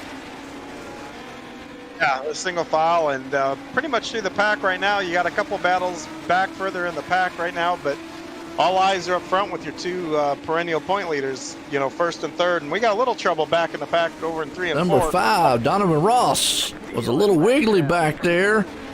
And I think he did actually Mike Cranmer and them. Let's go back on the Malcolm Mills replay, and I think it was pretty much a product of kind of checked up everybody. I saw it up there. Yeah, the 5 got around. Yeah, Mike had to check up, and then from there, he just got a little sideways and got hooked with the 47, and nothing they could do. Yeah, and remember when I, did the in-car, it doesn't take much. You get that back end out. To get it to straighten back out, you almost have to come to a stop And when you do that, it just really, guys behind you that are going full bore, you have little to no reaction time to be able to avoid stuff like that. Oh, yeah. Yeah, another thing these cars remind me of is the back in the old days, the moonshine running cars. Yes. That takes it back in the old days there. Yeah, and and that's hey, we all wouldn't be here if it wasn't for those moonshiners, so Where NASCAR was based off of, so there you go. Yep. And on the dirt, matter of fact. So everybody talks about NASCAR being asphalt. It was actually on the dirt back in the day. Yeah, so this is just kind of a little history lesson there for you folks. Me and John knows about it because we're old, that's why. Yeah, and I'll tell you, anybody that wants to read an entertaining story, you go and look up articles about Junior Johnson and just read those, and you'll be, amazed at what all those cats did back then. Yeah, and then, and obviously I'm in here at the NC area, and you talk about North Wilkesboro area, so there you go. That pace truck, man, taking off. He's trying to get out of town because the green flag flies, and right behind him, just a bunch of cars was that was kind of wild looking there on the start. Daniel Vaught gets a good jump, though. Speed's there in second. Everybody's kind of single file. You have to go a little further on back here around about the 10th place spot. You got Smith, Falero, and company right there. They're all nose to tail. Preston Kramer's around in the back. Actually, off in the pit road now, but oh man, I tell you what, they're all over the place back there in the back. Yeah, they are. It's getting really slick on corner entry. I see a lot of slick there. The track has got that really shiny look to it, which means they're going to be turning the wheel going into the corner and not have any grip to make the corner. So they're going to have to start finessing these cars to get them through the corner. Absolutely. Right now, Daniel Vaught out front, still leading it. Watching this huge battle going on back here around about 10th place spot, though, because these guys are after each other. That's Andrew Smith, Falero, and Tom Taylor and company. I mean, it's almost like the Enduro that we did. You just don't know where to look. There's action everywhere right now throughout the whole field. Oh, and Andrew got bumped in the back. Is he going to hang on to it? Well, he got ran over and sent into the infield. We're just watching it live right there, folks. Yep. Caution's out. Yeah, once these get out of shape, you're a passenger, and said it a couple times already, you've almost got to come to a stop to get it back under control. He about had that one saved, and I think when he went to go for the stop, unfortunately, the car behind him just closing rate too much there, kind of bumped him a little bit when he tried to get it straightened up. But nonetheless, all vault out front here in this one. So right now, we talked about it. Vickery's doing everything he needs to do and to put championship number 2 in his pocket here tonight. Now, man, we need to go and see, is he in contention for championship 3? Yeah, but, Nick Vickery is doing exactly what he needs to be doing. He can see where that 180 car is, and if he's only a car ahead of him, it's got to be nothing he can do. Now, don't look like Vickery's in the championship 3, so. But that's impressive. 2 for 2 here tonight. That is impressive. Yeah, and right now, though, I can tell you, 20 laps, and Daniel here with these cautions. Before the last race, he was hoping, more cautions so I could pick a car or two off. Now he's up front going, no more cautions, no cautions. Funny how just, circumstances change and your whole mindset has to change when you're racing. Yes, it does. Right now, Vault still out front. Speed's there in second. Vickery hanging on the third. Here we go. Pace truck's in. Green flag flies. Back at him. Vault gets another good jump. Gerlach right there on the back end of Vickery. Spangler around in the back. Let's go back on the Malcolm Mills and see. He actually was kind of closer to the front side here. Let's see what happens in that black and yellow. Just lost the back end, got in the tires, lost the fender, and then just lost it all right there. Oh, yeah, at least he looks like he's driving a proper jalopy. I always wondered why the sides aren't out on these things. I would take them back to what do they call that? The rat rod or something like that in the back in the day. Yeah, the back of the old the Model A's or Model T's. Yeah. The old Ford, the 34 Fords. That's what these things look like. Yeah, there you go.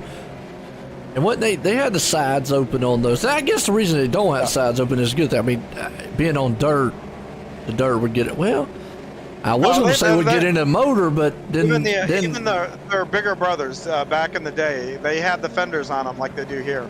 I got you.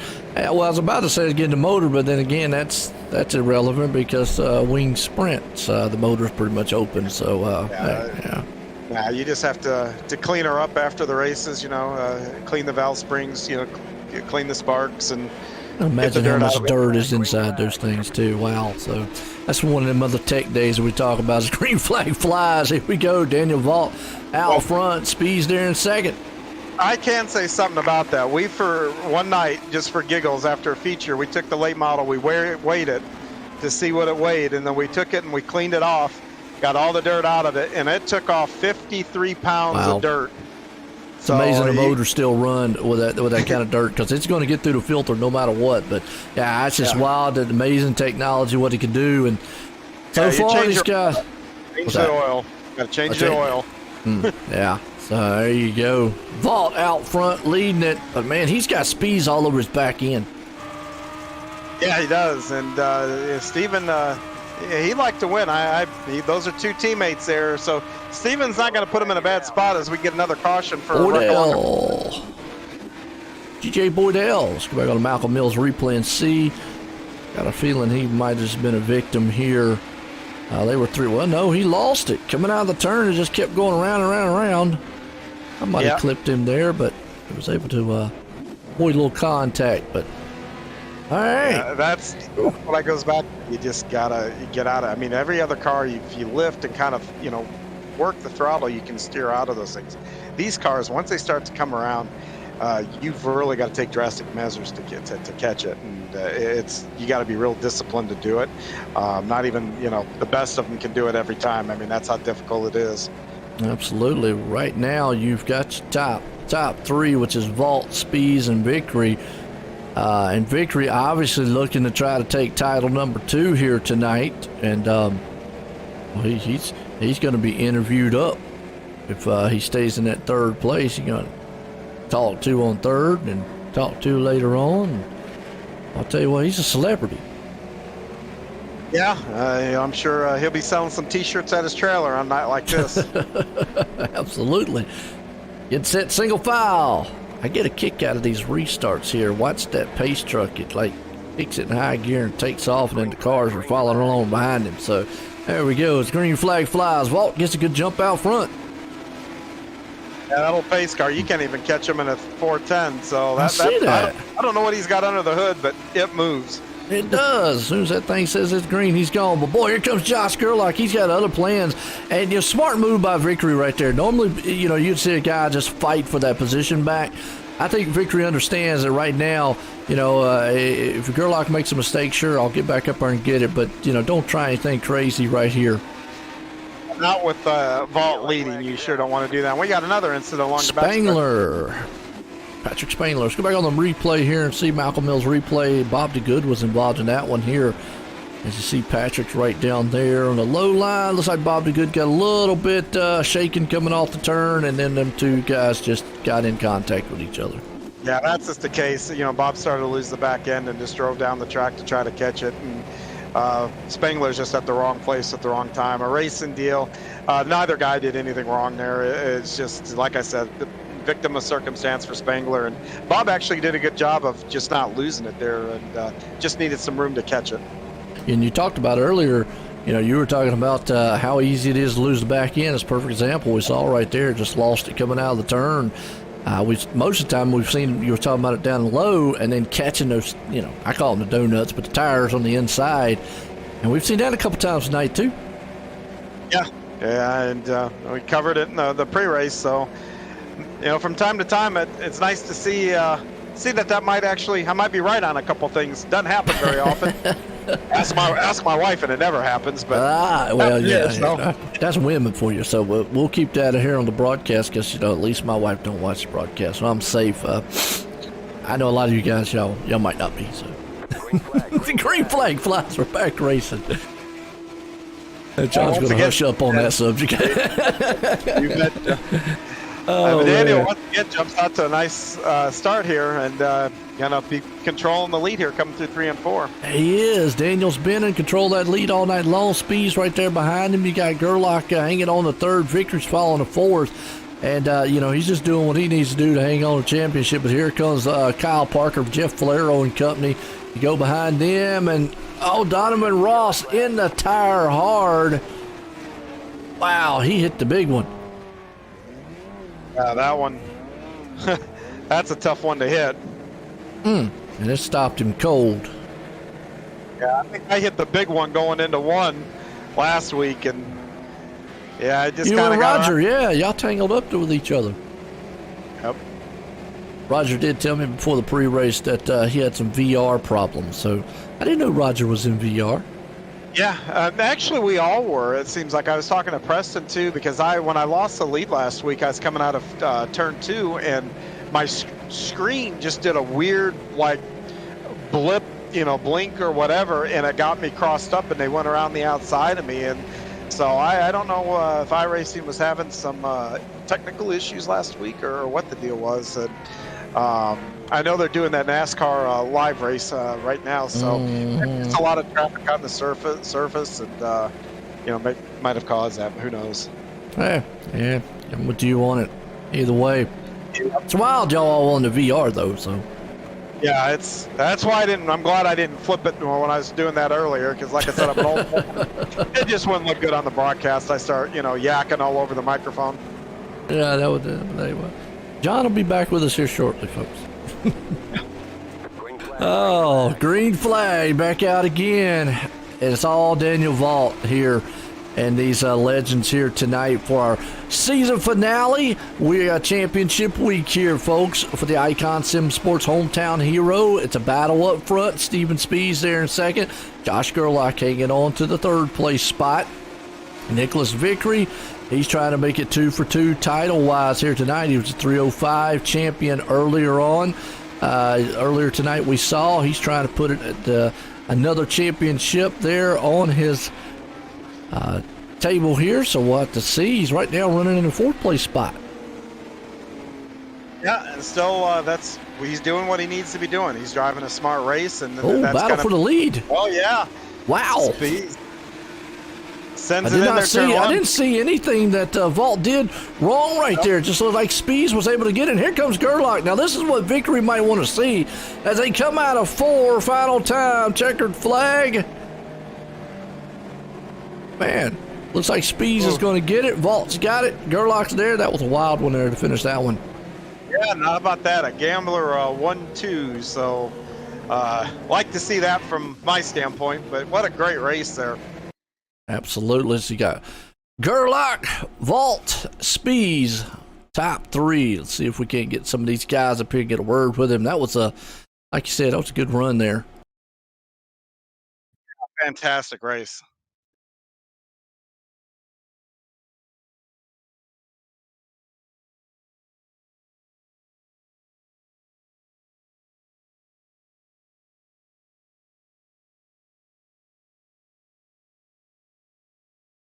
All right, let's bring up third place man, Josh Gerlach. Let's get a word with him. Hey, Josh, this is John up at the booth. You got a copy? I do, John. Hey, we got to quit meeting like this. Another great run. Man, that made it interesting there on the start. Walk me through coming to the final green there. It seemed like you had a game plan. What were you thinking, and what was your plan, and were you able to stick to it? Yeah, I was. I was really hoping that we could string some laps together. Those cautions kind of hurt what I was trying to do, but that last restart I was able to get a pretty good one and get it rolling up top, and I actually found something that worked a lot better than I was expecting, and had a shot at it off of 4 if they would have made some contact or something. Still had a really good finish, but yeah, that was still fun. Yeah, you did. You put on a heck of a show. I kind of took a step back there and was like, "Oh, this is going to be good." And you guys all made it work. Gave each other a little respect there, and that's always good to see on the track. Another podium tonight. So, hey, here's your shot to give another shout out. Once again, who would you like to give a shout out to? I appreciate it. Yeah, I want to thank netcodeshop.com, alwaysraceday.com, and the boys over at Dizzy Motorsports. I like meeting you here, but I wish I could be a couple steps higher on the podium. I need to close some of these out.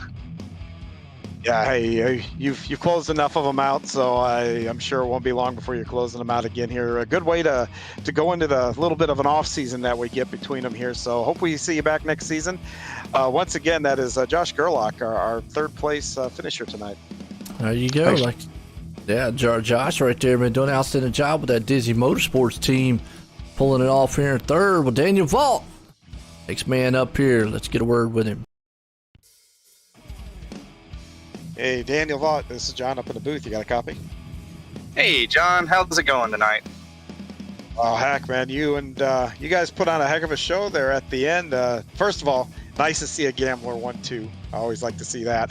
But there at the end, walk us through the last couple laps from that restart. What was kind of your game plan there? And, what do you think? Is there anything you think you could have done different there? I mean, I can second guess it. I probably should have moved up higher earlier, and then when I moved up to that middle lane, I really lost a lot of momentum, and that's, I think, what let Steven get by. Now, I feel like if I'd have had one more lap, I could have passed him back, but I think any driver says that, right? Absolutely. You wouldn't be a driver if you weren't thinking, man, how could I have done this a little better or whatever, even when you win. But what a great show tonight. I mean, tough break earlier tonight with the 305s there, a little bit to overcome. But, boy, you really controlled this field, though, tonight in the Legends cars. So, hey, there's no shame in getting beat by Steven Spies. He's one of the best drivers in this league. Yeah, absolutely. And anybody you'd like to give a shout out here for your that helped you get to your second place finish? And John, you for sure, Steven, everybody at Gambler, everybody with the league. It's been a real fun season. I think I'm going to run this 410 race and then the midgets on Friday, and then we'll move on to the next season. And so it's been a really fun time, and I'm really enjoying myself. Glad to hear there. That is Daniel Vaught, our runner-up for tonight. Absolutely. Like you said, coming home there in second place here with Steven Spies, the man that held on to it here tonight and won it. Spies, join the booth, got a copy? Gotcha. Well, Steven, I tell you what, you was able to hang on to that lead, but man, it was a battle up front there at the end. It was close. What was going through your mind on those final laps? I was just hoping we didn't have any more cautions, really. I was wondering if the high side was coming in up there. It looks like that last lap it must have, because it sounded like Josh was right in the thick of things there at the line. So, I wish we would have gotten a little bit more green flag racing and seen what would have happened. But shoot, no way I can complain, is there? Oh, well, you brought it home in victory lane in these wild machines. Now, me and John was talking throughout the race, and, he showed a little bit of what you guys go through. But in your own words, tell us just how tough it is to wheel these machines around this track. Yeah, they're tough little things. You have to be real gentle getting off the corners with them, or they like to rotate on you. So it's a little bit odd thing to drive. You got to keep them straight. If you get too much drift slide in them, you scrub all your speed off, and guys are just going to go right by you. So, they're tough little cars to drive. I don't know the last time I was in one, but it worked tonight. I figured it out. Absolutely, and you was able to figure it out and put it in victory lane. As always, you got anybody you want to thank for this win here tonight? Thanks to Daniel, we had some good racing. Like I said, I wish we would have had a little bit more green flag to kind of get some back and forth, but you're in a good race. But, thanks to all the folks that tune in and watch us do all this pretend car racing, and thanks to all the folks in GForce that, put time and effort in to make it a good, successful league. Absolutely. I'll tell you what, again, congratulations on that win here in the Legends Machines here tonight there, Steven. Thank you, Joe. There we go. Well, it was an awesome one, and I'm going to say unofficial until we officially find out that Nicholas Victory is the champ, and we'll be talking with him later on and tonight. But, folks, don't go anywhere because, well, we got the bad boys. I mean, these guys are fast. A 410 wing sprint's coming up. Don't go anywhere. We'll be right back here in just a few.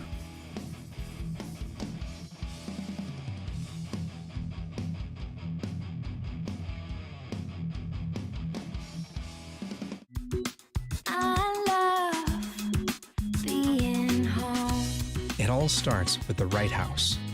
That's where we come in. Howard Hanna. Home happens here.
People want to have a one-stop shop.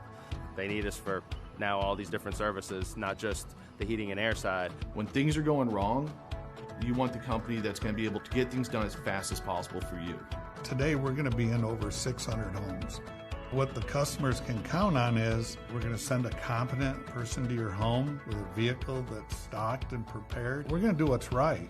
Right now, we're waiving our $79 service fee with any Cool-Ray, Brightbox, or Mr. Plumber service.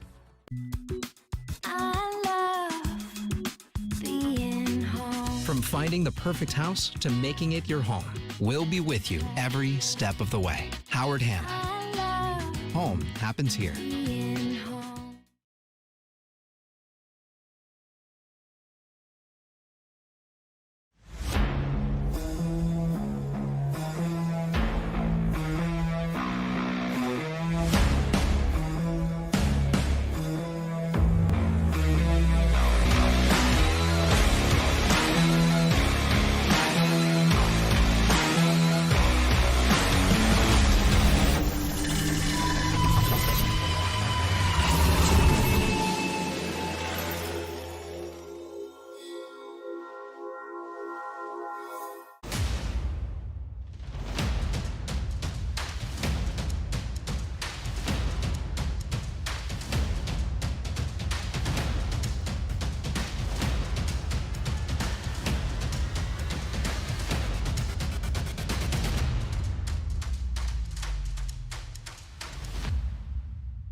Introducing GForce TV. GForceTV.net is your new source for action overload. Featuring free live programming year-round and countless hours of on-demand video, GForce TV will be your first stop whenever you want to see the latest and hottest racing action.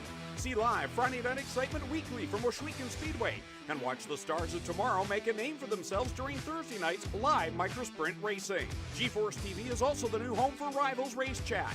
Watch weekly as Clinton Jeffrey and Adam Ross discuss all the hot topics in the world of motorsports. For iRacing fans, GForce TV has you covered with hours of live broadcasting from Rivals and GForce TV racing leagues. GForce TV promises to deliver motorsports, esports, and action sports you want to see, along with talk shows and vlogs to keep you connected to the lifestyle you love. Visit GForceTV.net today to subscribe for free. Sit back, hold on, and feel the G's on GForce TV.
All right, folks, we're back here, and it's been a wild one here for the Icon Sim Sports Hometown Heroes here tonight.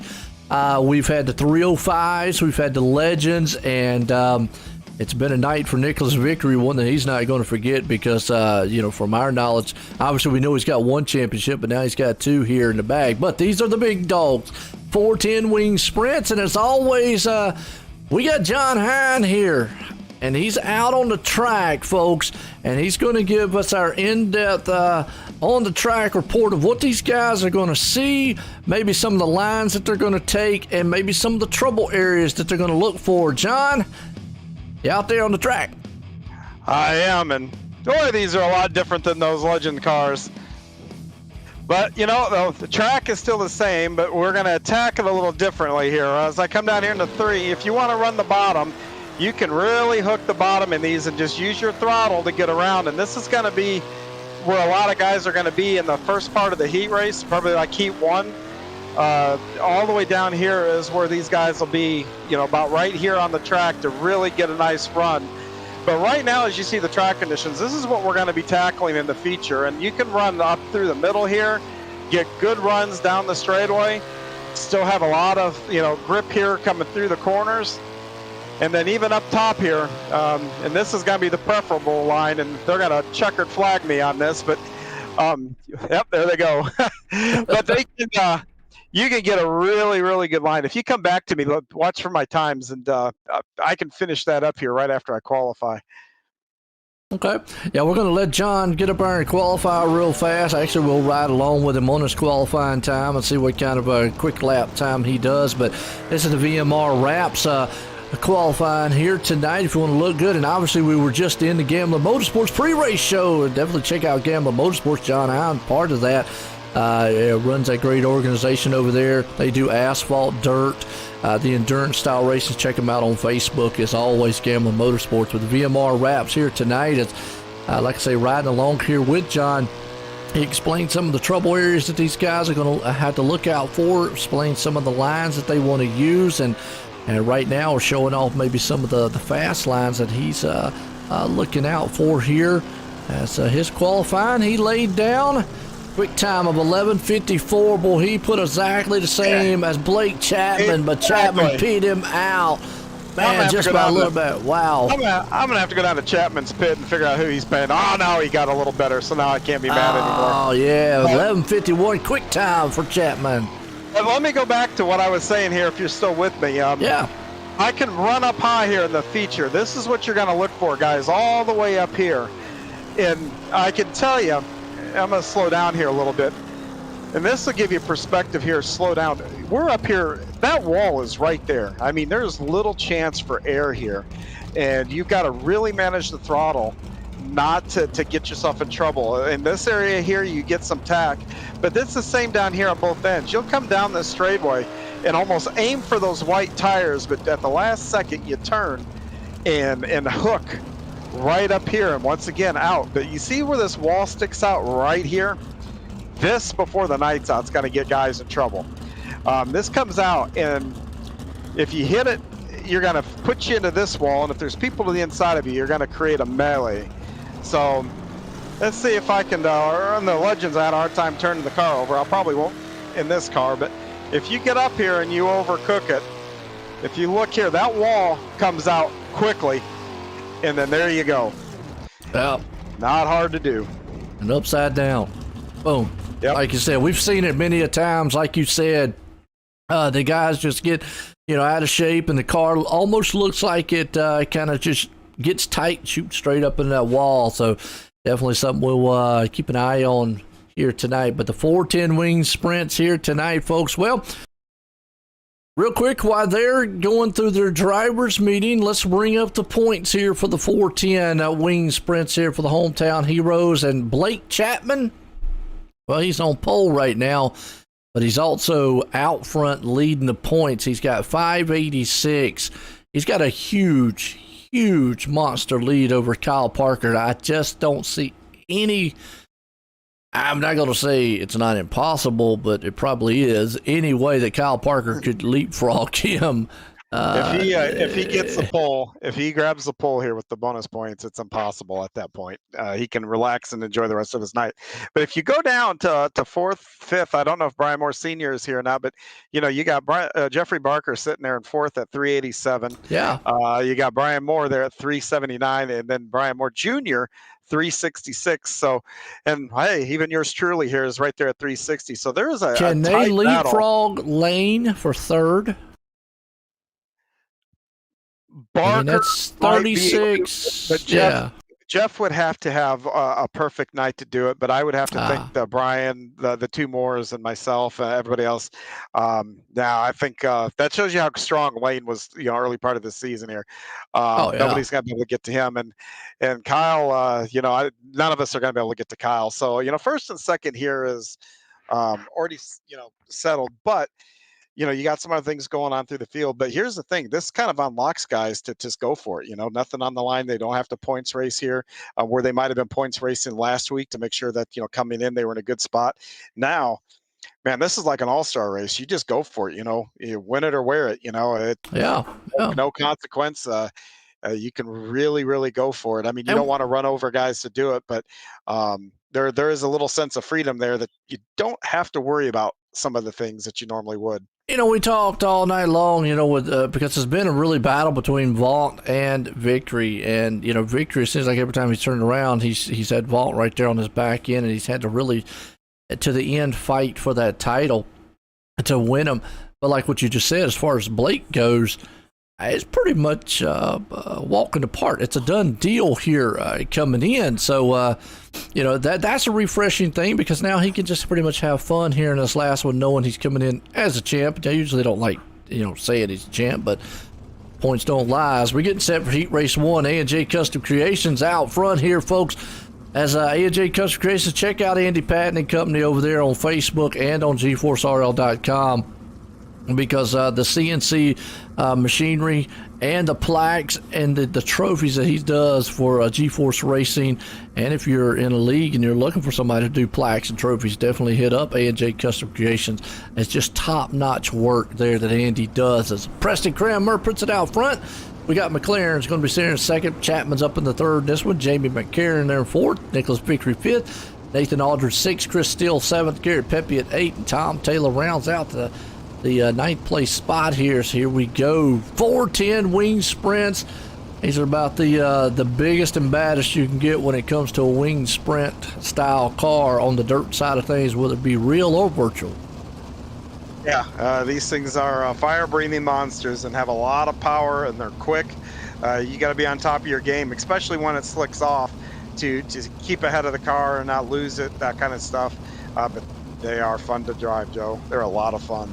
Absolutely. Now, we talked about momentum and, starting positions and all that, hard to pass. These guys here in the 410s, though, they got enough power to slide these things around the track, so it's more or less of a driver just getting into trouble, I think, more than a lot. But here we go, green flag out front. Preston Cranmer gets another good jump there along with Dan McLaren. Looks like McLaren's going to take the lead. Behind him, it's all Chapman. And, you've got McCarron and McLaren, so I'm going to have to watch how I say that. I'm a tongue-tied a little bit. Yeah, no. Oh, Cranmer upside down. He held on to that. What a drive. Wow. He did. Nice job, Preston, there recovering. Now he's probably a little bit frustrated, and he's just got to, get on with it here. And Preston is a really good driver and should be able to recover pretty well here through as the night progresses. Battles on for second place. So you got McCarron right there on the inside. He takes a slide job move over there, Dan right there, and moves it up into second. He's going to run down. Chapman says, you know what?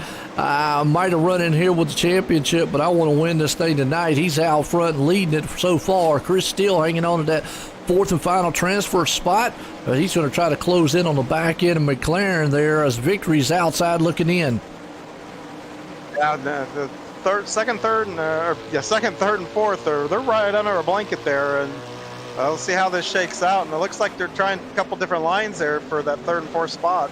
Yes, it is. You got Victory hanging on, though, to the fifth place spot here. Chris Steele right there along with it.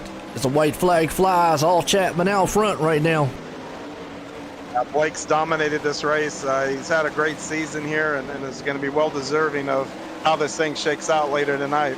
It is. Chapman's going to take heat race number 1. A&J Custom Creations. Chris Steele's going to hang on to the 4th place final transfer.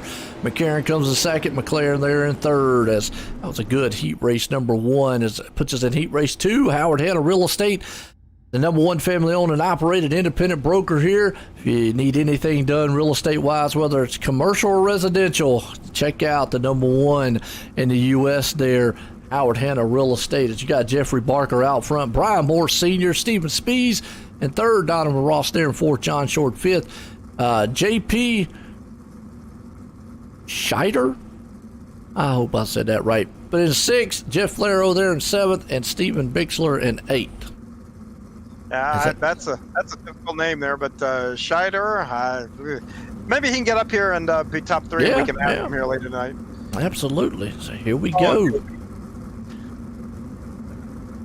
Oh, well, it's fast and furious with these 410s, and I know it's kind of a night and day difference, going from 305 and probably even the Legends car. I know you was talking about more power in the Legends car, but still just probably like a night and day going to the 410s from a Legend. Yeah, oh, absolutely. When I first got into it, after even just taking those couple laps, I had to kind of reboot my brain to get back in the swing of driving one of these. All right, up front, Barker, Moore Jr. there, Senior, excuse me. Haven't seen Junior in a while, so Senior right there. Spees hanging on the 3rd, Ross there in 4th, so getting set to go green flag.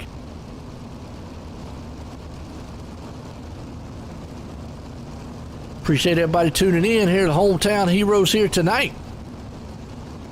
So I hope everybody had a good Memorial Day weekend too, by the way. As had most folks had a 3-day weekend there, so happy belated Memorial Day weekend for everyone. As green flag flies out front, Barker right behind him. Moore Senior, though, he has other thoughts. He's up top. He wants that top side. He's going to move it around on the back. Top side takes the lead. They're battling for 3rd, though, and contact car around.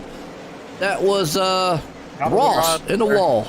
Yeah, just went for a spot that closed up real quick there, and that's how quick these things are. Things, you see something, it may not be there a second, split second later. These things really do, they're quick. Absolutely. We got JP hanging on there to the 6th place spot, battling out with old Bixler. Bixler's there in 5th. John Short up here in the 4th place. He's looking good, holding down that final transfer spot right now. In the meantime, Moore Senior's out front. As you see there, Barker in 2nd. Speed's trying to close in the gap there in the 2nd place spot. He's in 3rd right now. We'll see if he can't get what he can get. Yeah, he's looks to be a little quicker than Barker right now, but Steven's a patient driver. He'll look for his spot, and if he sees it, he'll take it. Yes, he will. Right now, there. oh, battle, yeah, for 2nd. He's going the insides. Is he going to be able to put the slide job on him? He does right now. Is he going to be able to keep the momentum going into the next turn? Yes, he is. Real nice job there by Steven to get up into 2nd place here. And now I don't know if he's going to have time to track down the leader, but mission accomplished here. He'll have a nice starting spot if he can hang on to it. Yeah, he will. Oh, Moore Senior here. Battle for 3rd, though. Short's going to try out of the turn. Not going to be able to get it. He's going to hang on to 4th. Barker's going to hang on to 3rd. Spees in 2nd. Moore Senior's going to take heat race number 2 here tonight. Some good racing so far amongst all these guys.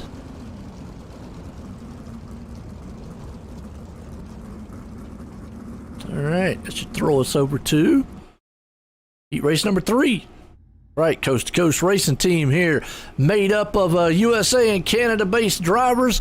Coast to Coast Racing Team's been GForce Racing since the inception, and a solid, top-notch racing team and organization there. As we got Patrick Spangler out front, Kyle Parker there in 2nd, Daniel Vault 3rd, John Hine in 4th, Andrew Smith in 5th, Roger Craig there in 6th, GJ Boydell 7th, Mike Cranmer starting 8th, Bob DeGood in 9th.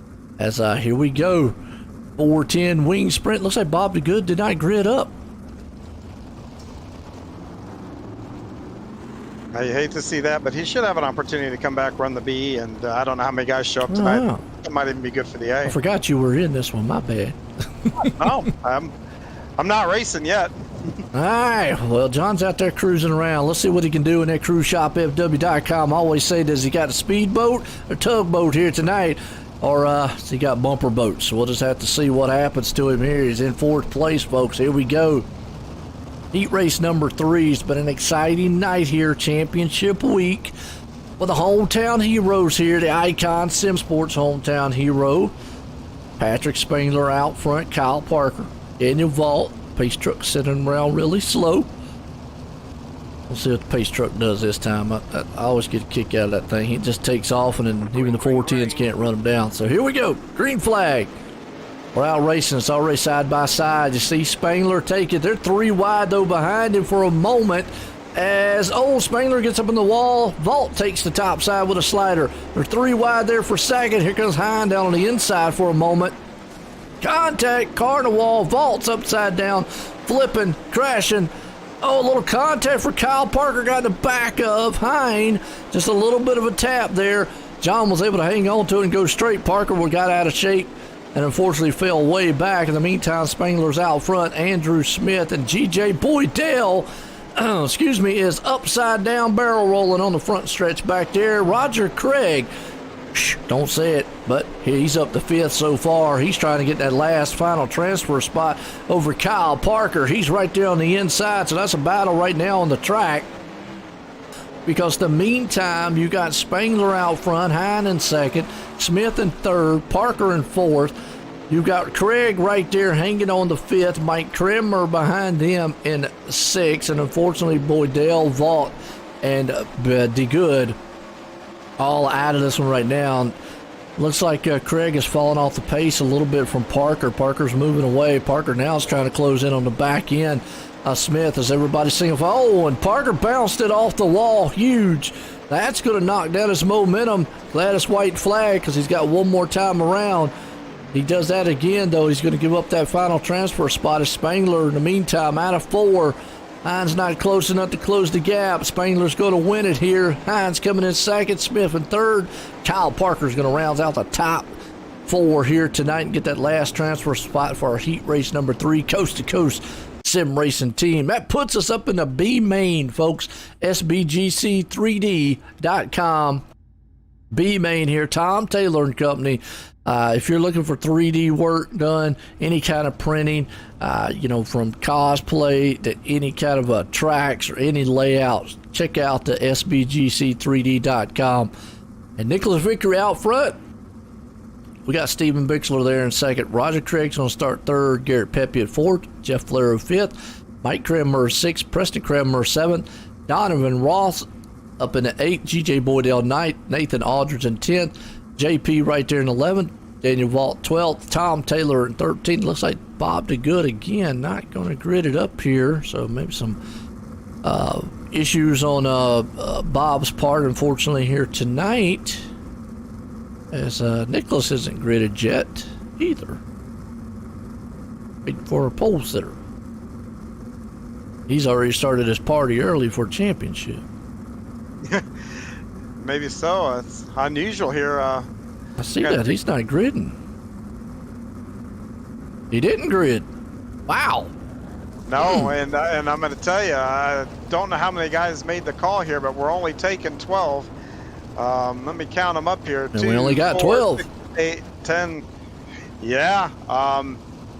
It looks like he's going to miss the A main now because you got 12 out there on the track. What he can hope for is somebody has a problem here early and squirt out onto the track and maybe pick up a position that way. But right now, these are the 12 that are going to make it if they can all keep it clean. Yeah, I just not wondering why he would not have gridded. Maybe some technical difficulties on his part, unfortunately, there tonight. But nonetheless, like you say, top 12 is going to make it out here. Well, guess who's up front? Roger Craig. Shh. Yeah. Can't talk about him. Don't want to say nothing. As soon as we say Roger's going to win. Well, there you go. Green flag flies. Let's see what happens. Wow. And he didn't get the start he wanted. He heard us talking about him up here. That's what it was. I think Steven Bixler there, he got a little bit of an advantage there on that start. That's for sure there. I think he went a little early. He got to jump out front. We'll see.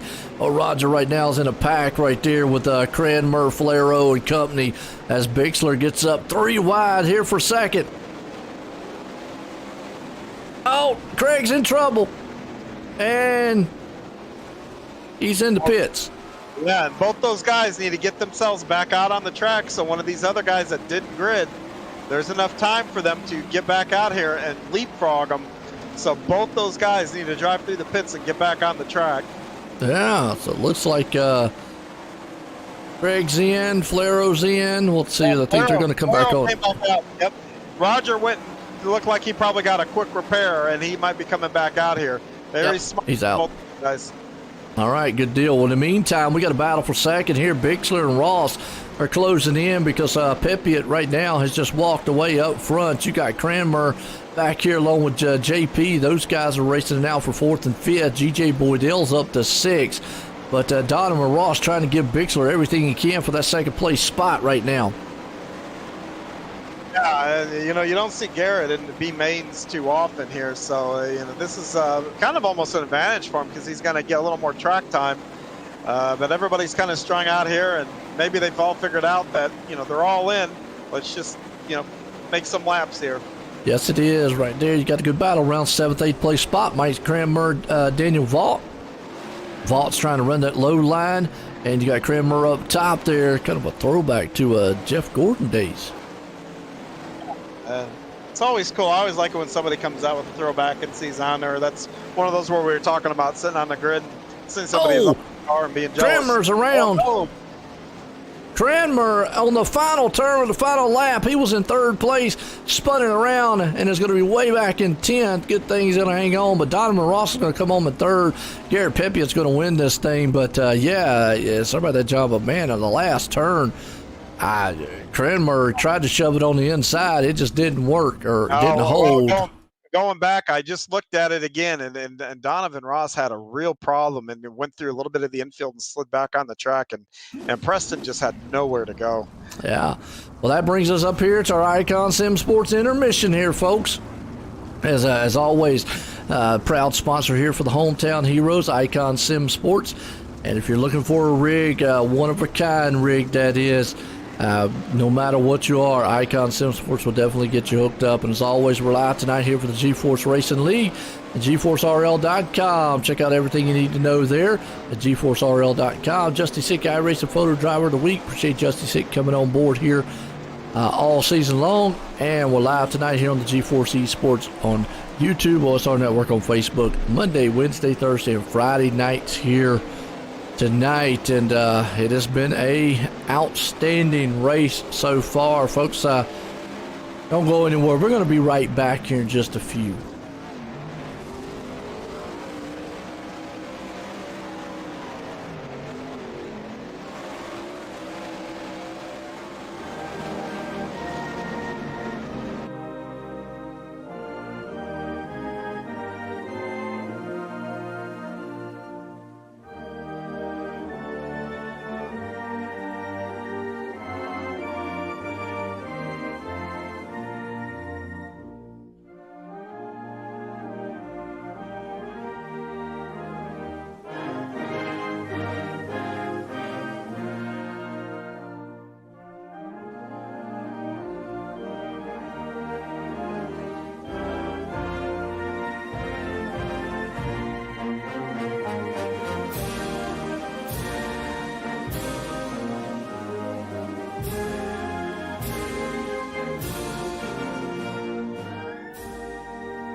Oh, say, can you see by the dawn's early light what so proudly we hailed at the twilight's last gleaming, whose broad stripes and bright stars through the perilous fight o'er the ramparts we watched were so gallantly streaming.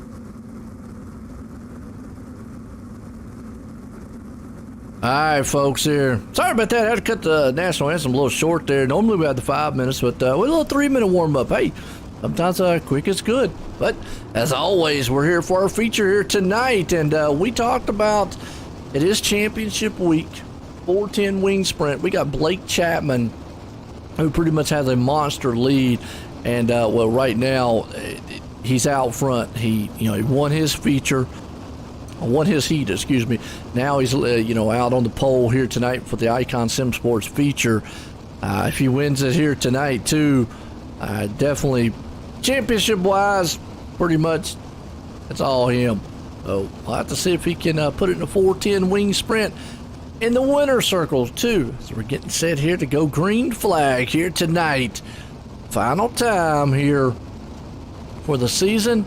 Pace cars off. Rate them side by side. Green flag. Here we go. Chapman and Cutney out front. The battle's on for second. Spangler's there. Here comes Moore Sr. to the inside. So it's already a 2 and 3 wide. And Spangler wants that lead. He jumps up top there. Huge. Here comes Chapman back to the outside. Battle's on back around by 4th place spot 2. John Hine falls back as caution. Caution out. Back to who was caution. Where it was. Like Kyle Parker. Back on the Malcolm Mills replay. See what happened to Kyle here on this one. He had a pretty good run earlier, the 305s. Like the car in front of him was a little wiggly. He had to check up, just got in the back end of it. Unfortunately got into the wall there. Just kind of a wrong place, wrong time. Well, Chapman's still the man out front. Moore Sr. there in second. Spangler in third. Now line them back up. Try this again. John, how's Garfield? Track is slick. These guys are all going to have their hands full through the pack here. So look for, right now, it looks like you got a couple of choices here. The middle over here in 1 and 2 looks good, as well as the top side. And over on the other side, the bottom looked pretty good with the top side. So those will be your 2 lanes you're going to watch guys probably try to shoot for here. Here we go. That's John in the Cruise Shop FW.com machine out there. Lights off on the pace truck. Going single file racing here in this one. These are the 410 wing sprints, folks. Big horsepower out here tonight. As green flag flies, Chapman jumps out front. Battles on for second.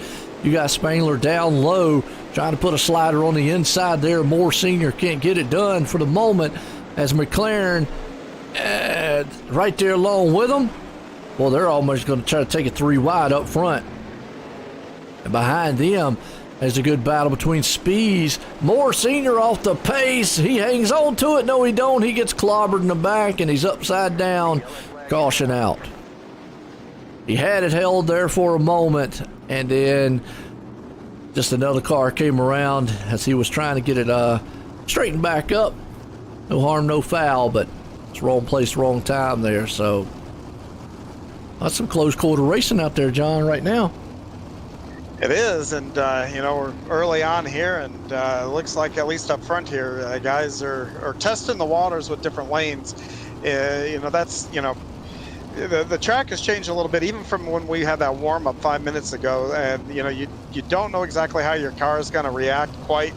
On some of these situations you put your car in, because usually when you're practicing, you're just kind of running laps and whatnot. But now you're racing, and you've got to put yourself in positions and places on the track you might not have run before, and you kind of got to get a gauge of what your car is going to do here with those spots. What line are you liking right now? I don't even know yet. It's that early. I'm going to be forced here, I do believe, before we go double foul here. I'm going to be on the inside, so I'm going to get to see what that lane's like coming up here, I think. All right. Well, I know it's getting a little sketchy up there for you guys. I mean, y'all was racing pretty hard, but here we go. Like you said, double foul. Lights off on the pace car, and they're trying to figure out where they want to go up front there. There we go. Finally got it situated. All right. Double them up. Chapman out front. Spangler there in second. McLaren in third. Speed's right there along with them.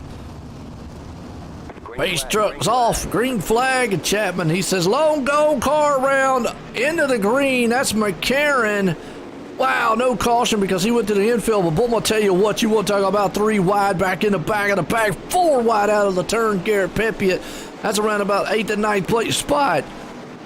Well, that about got me choked up here in the booth because those guys are in a close quarter and they're all over the place back there. It is 3 wide all the way back, bumper to bumper. John Hines trying to hang on to third, but boy, he's got a tailgate party behind him there. John Short. So you got John and John. Caution out. Steven Spees is around. Let's go back on the Malcolm Mills replay. He was right there behind him in third. They were 3 wide. He got chalked up. Boom, into the wall. Upside down. And just like that. Nowhere to go. Steven Speed. So, whew, it was kind of hairy up front there for a moment. John, you had a party behind you. Yeah, and I had a lot of things going on in front of me too on the start. So, but you know what, guys are dealing with that all through this pack. I kind of feel like a little bit of a hornet's nest here, but I'm sure if you go back to 8th, 9th, 10th. It was 4 wide back there.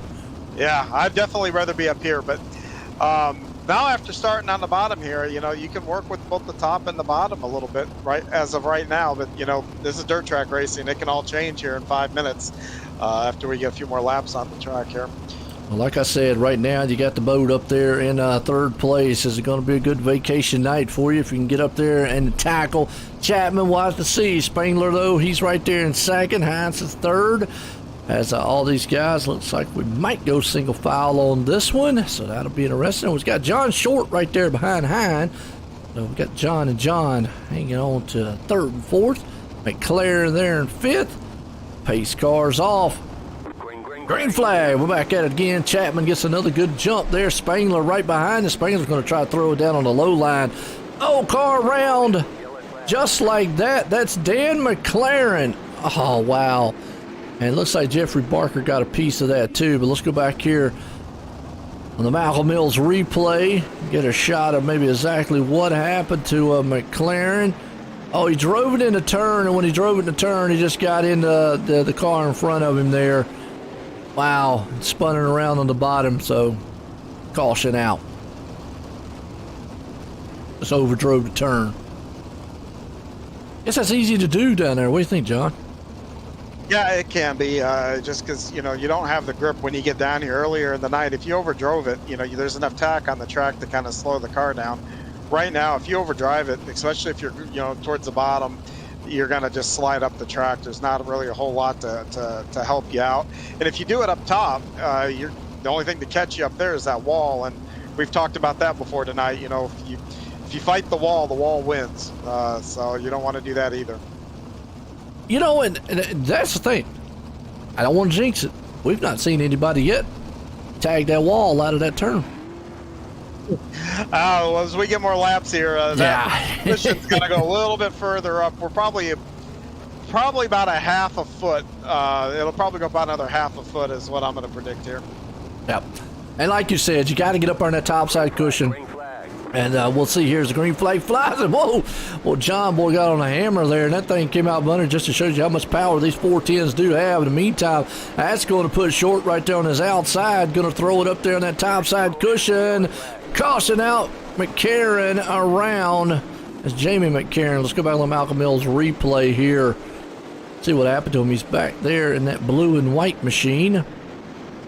And boom, just got in the back end of another machine there. He turned it around and spun him in the middle of the track. Unfortunate for him right there. So, all right.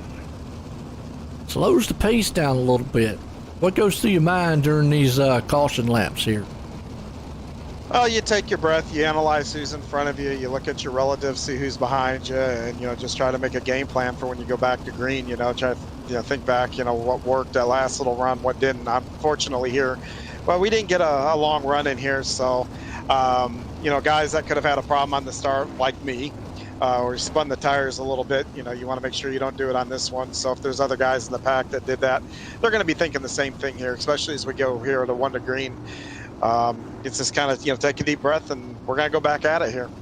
Absolutely. So here we go. But it's been all Chapman out front, so it's been his show right now for the 410 Wing Sprints, Icon Sim Sports Hometown Heroes season finale here. Championship night for the Hometown Hero gang. We've already crowned one in the 305, another one in the Legends. Here we go. Green flag. Chapman gets a huge jump out front. Spangler's trying that low line with a shot there. Hines up top, though. He's got Short Pepiot. Oh, Short and Pepiot together behind him. Caution out. They hit the wall hard. They just tangled right behind them there. Nothing they could do. Just kind of slid up the track. And wow, just like that, out of it. Oh. Just seems like these guys are really slick out there right now, John. I mean, and they just can't quite get that grip going. Yeah, it is, and then guys are just going to have to be a little more patient here. Get some laps in. Everybody can get into a rhythm. It's pretty hard when you're bang bang. You go to that green. There's not a real good chance to kind of get any rhythm here yet. So. From guys like me, that hurts, and even a lot of the guys that aren't necessarily rhythm drivers, the guys that can just get in the cars and just knock out laps just with ease. When the track conditions get like this, you need a couple laps to settle in, and then you kind of make your game plan and put your plan together to how you're going to move forward and whatnot. Absolutely. So here we go. We're going to get set to go back. Green flag here tonight.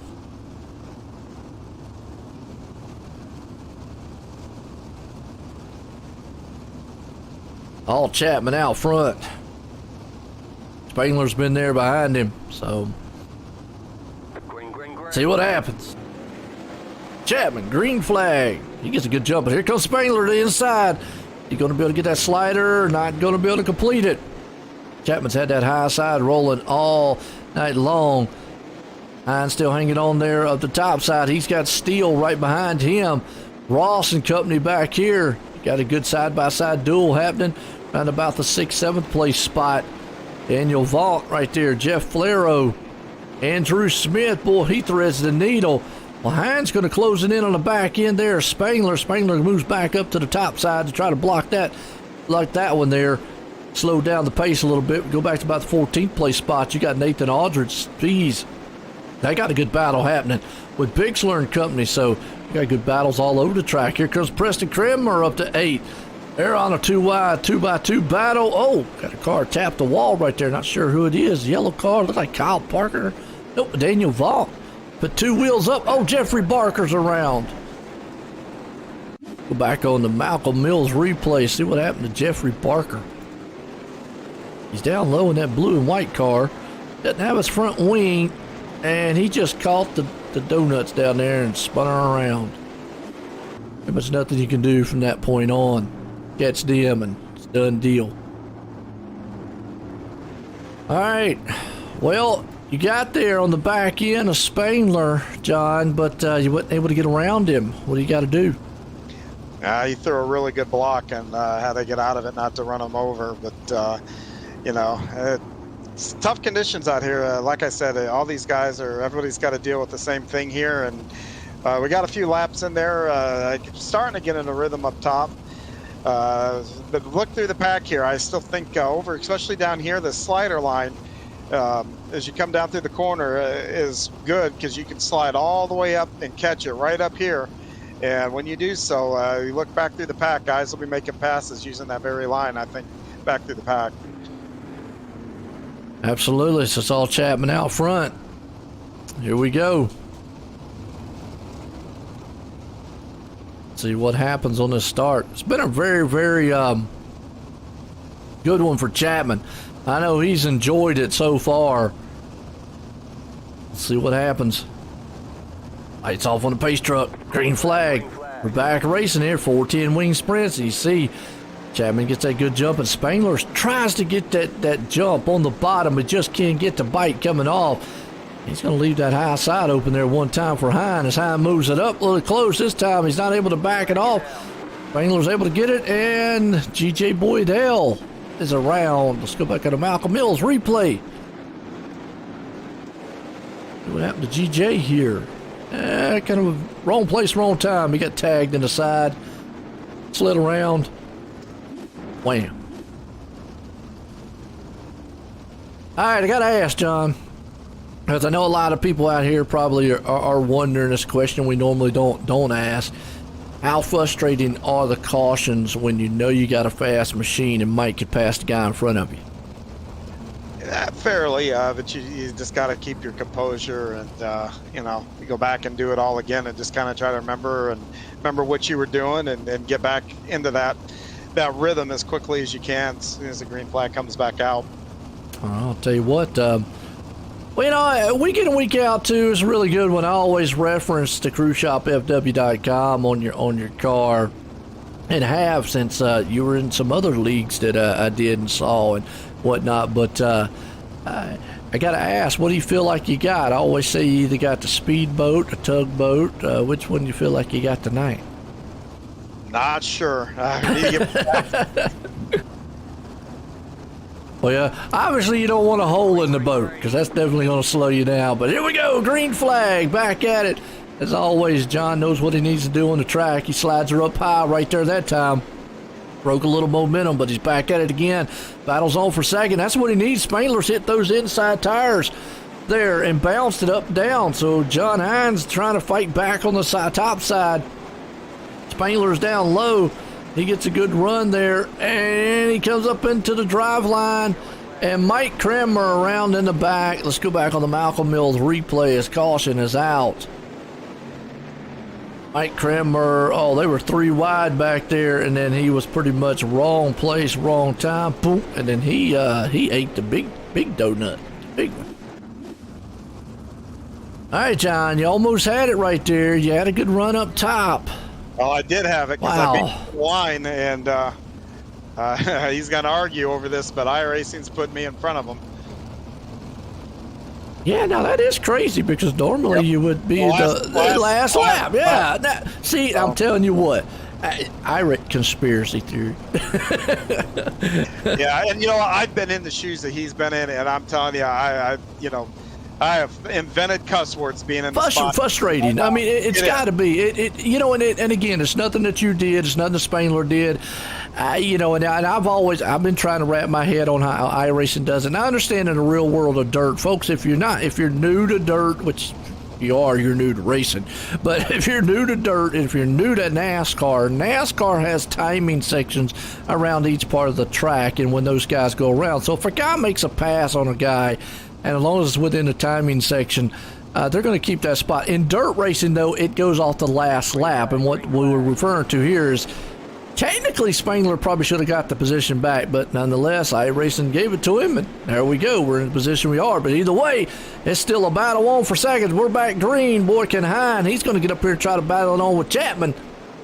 Spangler's going to just try to go back to work and see if he can't get that spot back from him. As here we go, John Hine up front. Chris Steele, though, he's right there in that 4th place spot. We'll count him out. He gets a few more green flag runs. He might be able to get in. Look, Kyle Parker doesn't even have a front wing, but he's up to 5th. Holding strong, too. He's hoping this thing gives a little bit green here, too, but he can get some rhythm up front. In the meantime, it's all Chapman. And you might as well say the 410 wing sprint champ out front right now. And Preston Kramer, we were just talking about him. He just went around. Oh, actually, it wasn't. Well, we're in the caution. We're going to find out. Preston Kramer, yeah, we were just talking about him. Kyle Parker, excuse me, was talking about. Preston got moved up into the wall. That didn't cause a call, and then he slid. He actually got sideways, and then from there, Dan McLaren came in and kind of finished him off on the end. So, wow. Well, so John, now what do you got to do to run down that Chapman up front?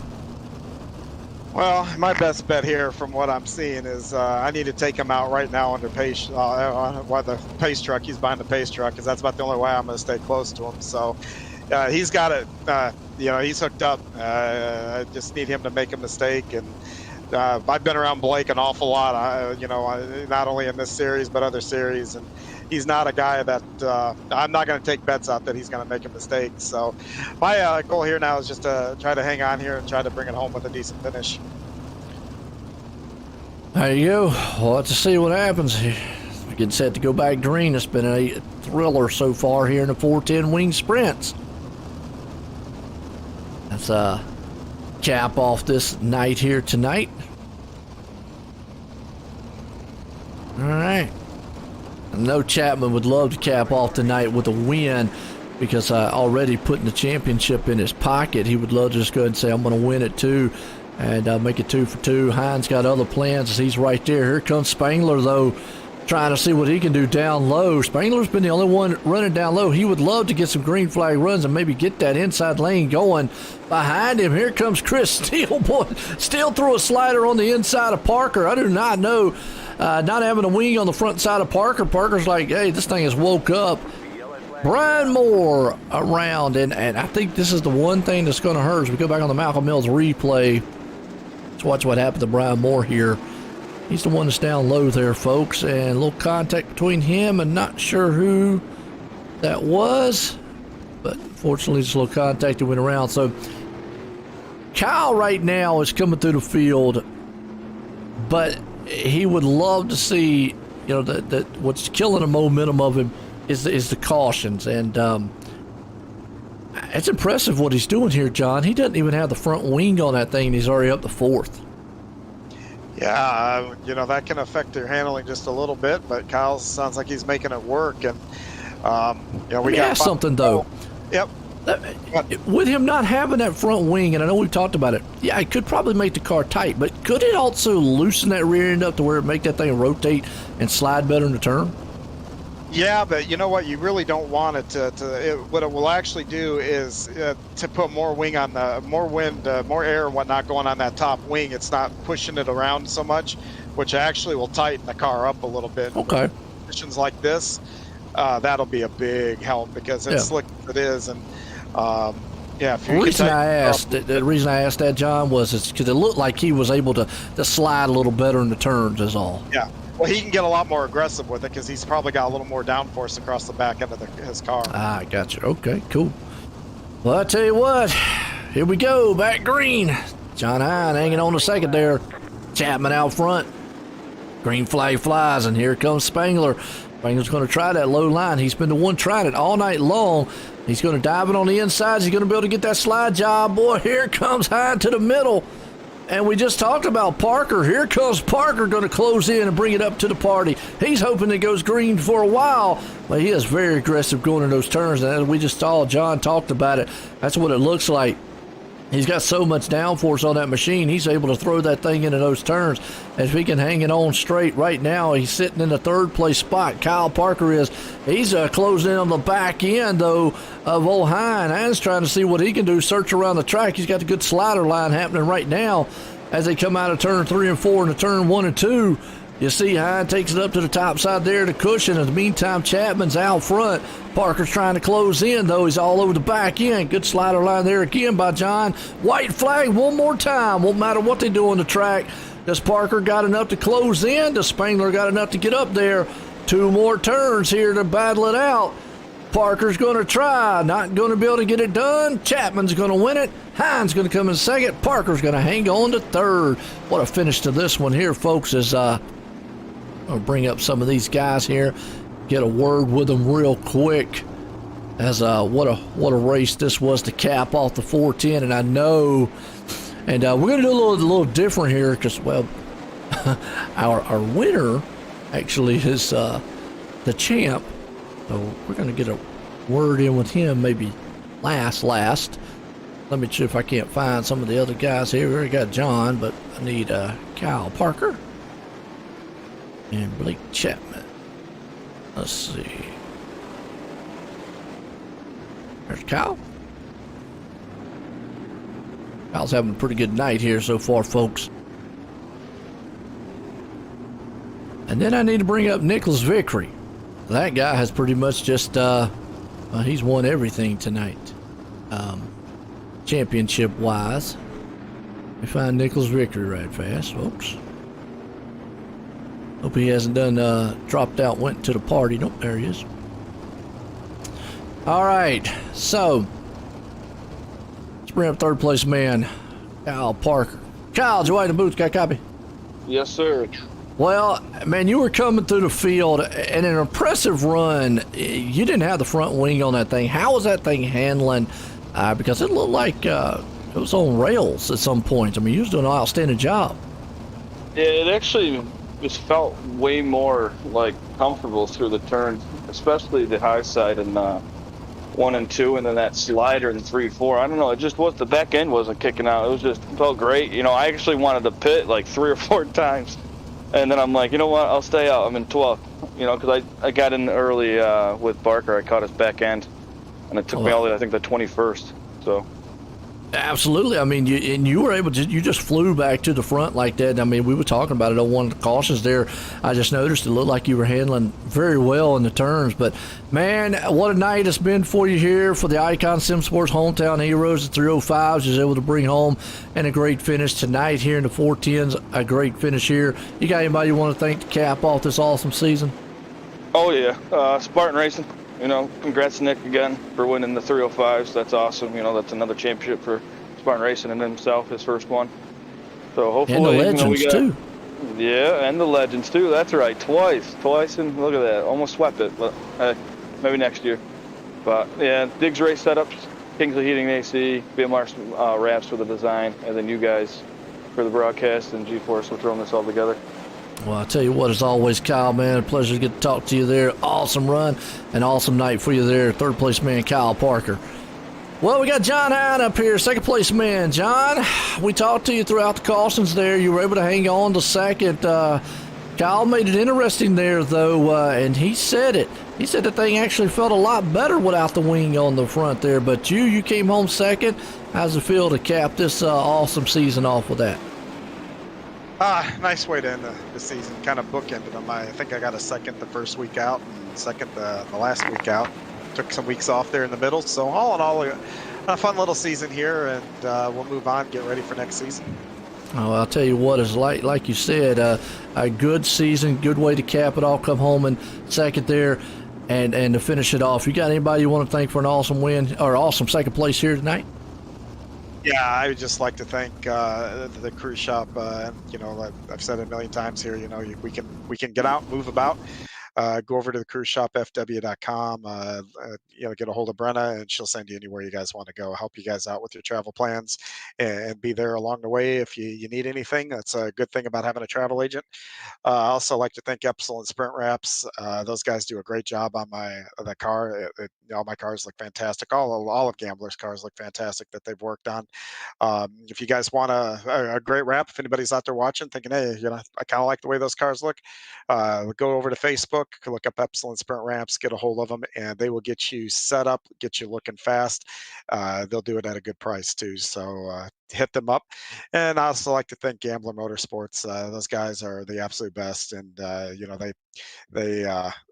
we play hard, we work hard, and all that kind of good stuff. And it makes this iRacing experience a whole lot better when you got teammates like that. And I'll like to thank you for a great season, man, and putting up with me for a good part of it here, and we made it through. And hopefully we'll do it again next season.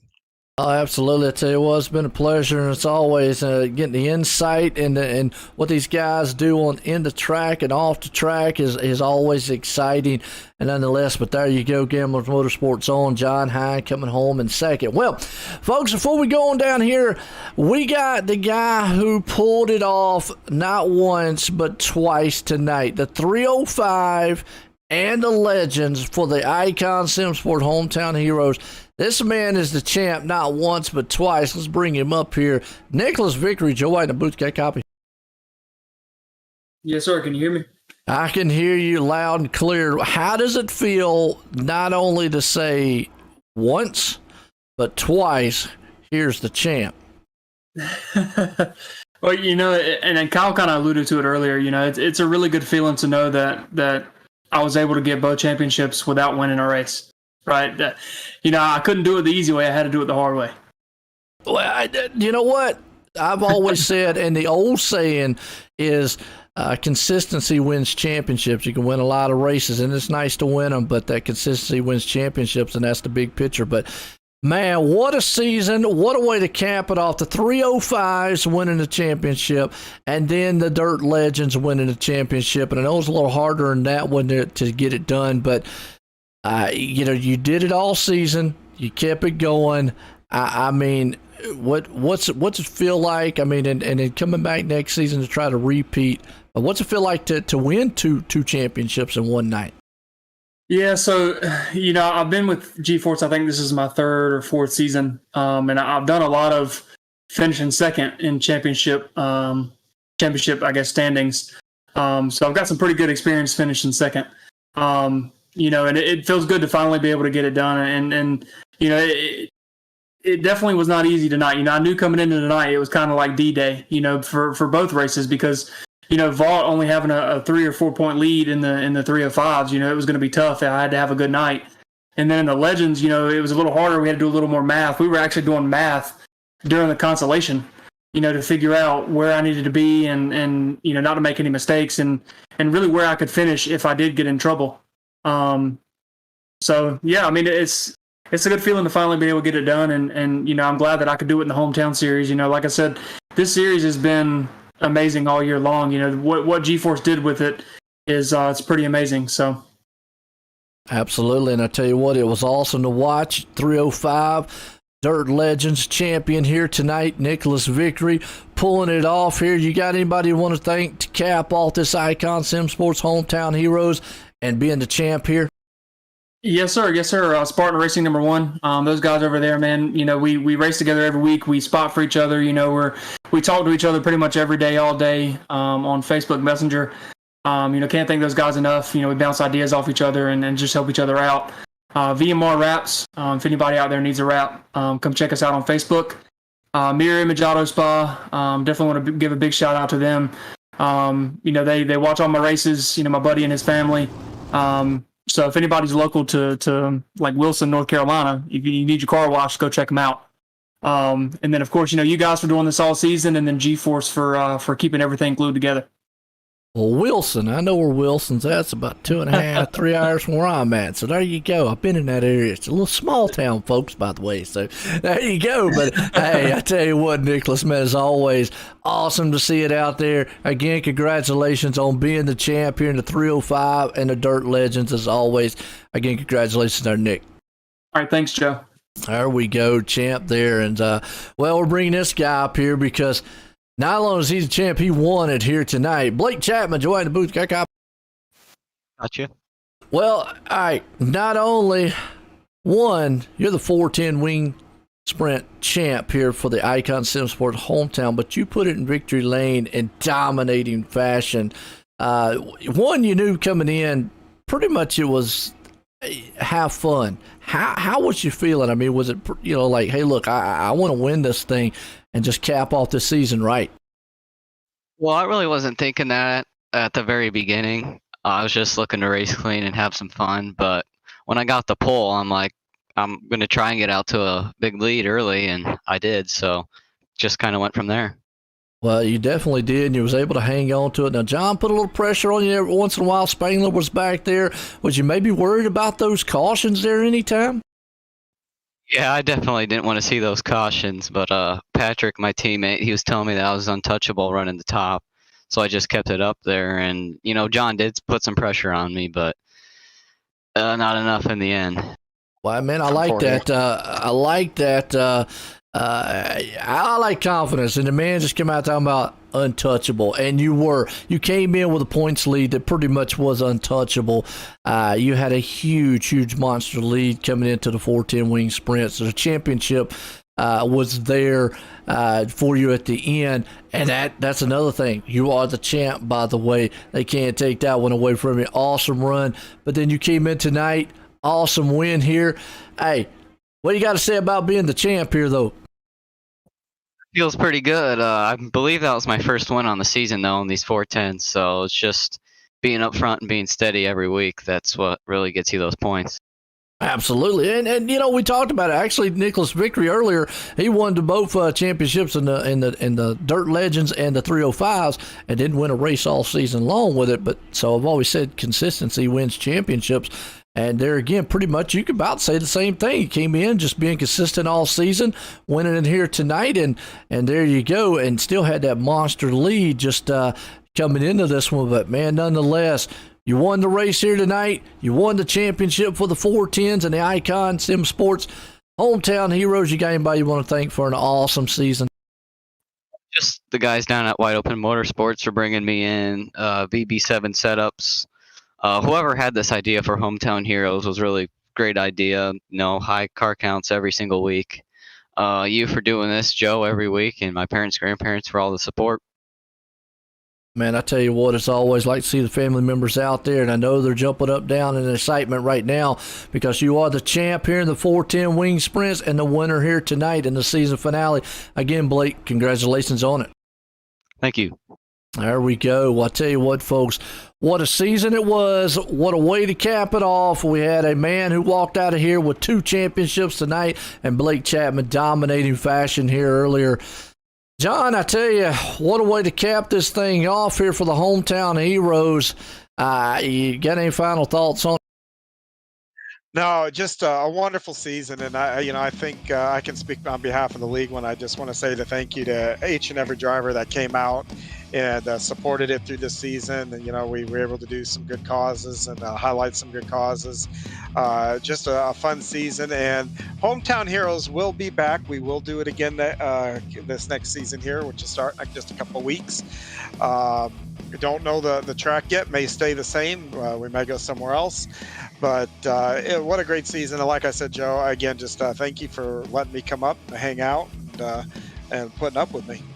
I tell you what, it's been a pleasure. It's been awesome. And like you said, yeah, we got some more Hometown Heroes coming up next season, summer season here. But for the meantime, folks, I tell you what, it's been an awesome one here for the Icon Sim Sports guys and all the great sponsors who come on board to support this Hometown Heroes here tonight, and for the champions, Nicholas Vickery and Blake Chapman. Before myself and everybody here at the GForce Racing League, everyone, have a good night.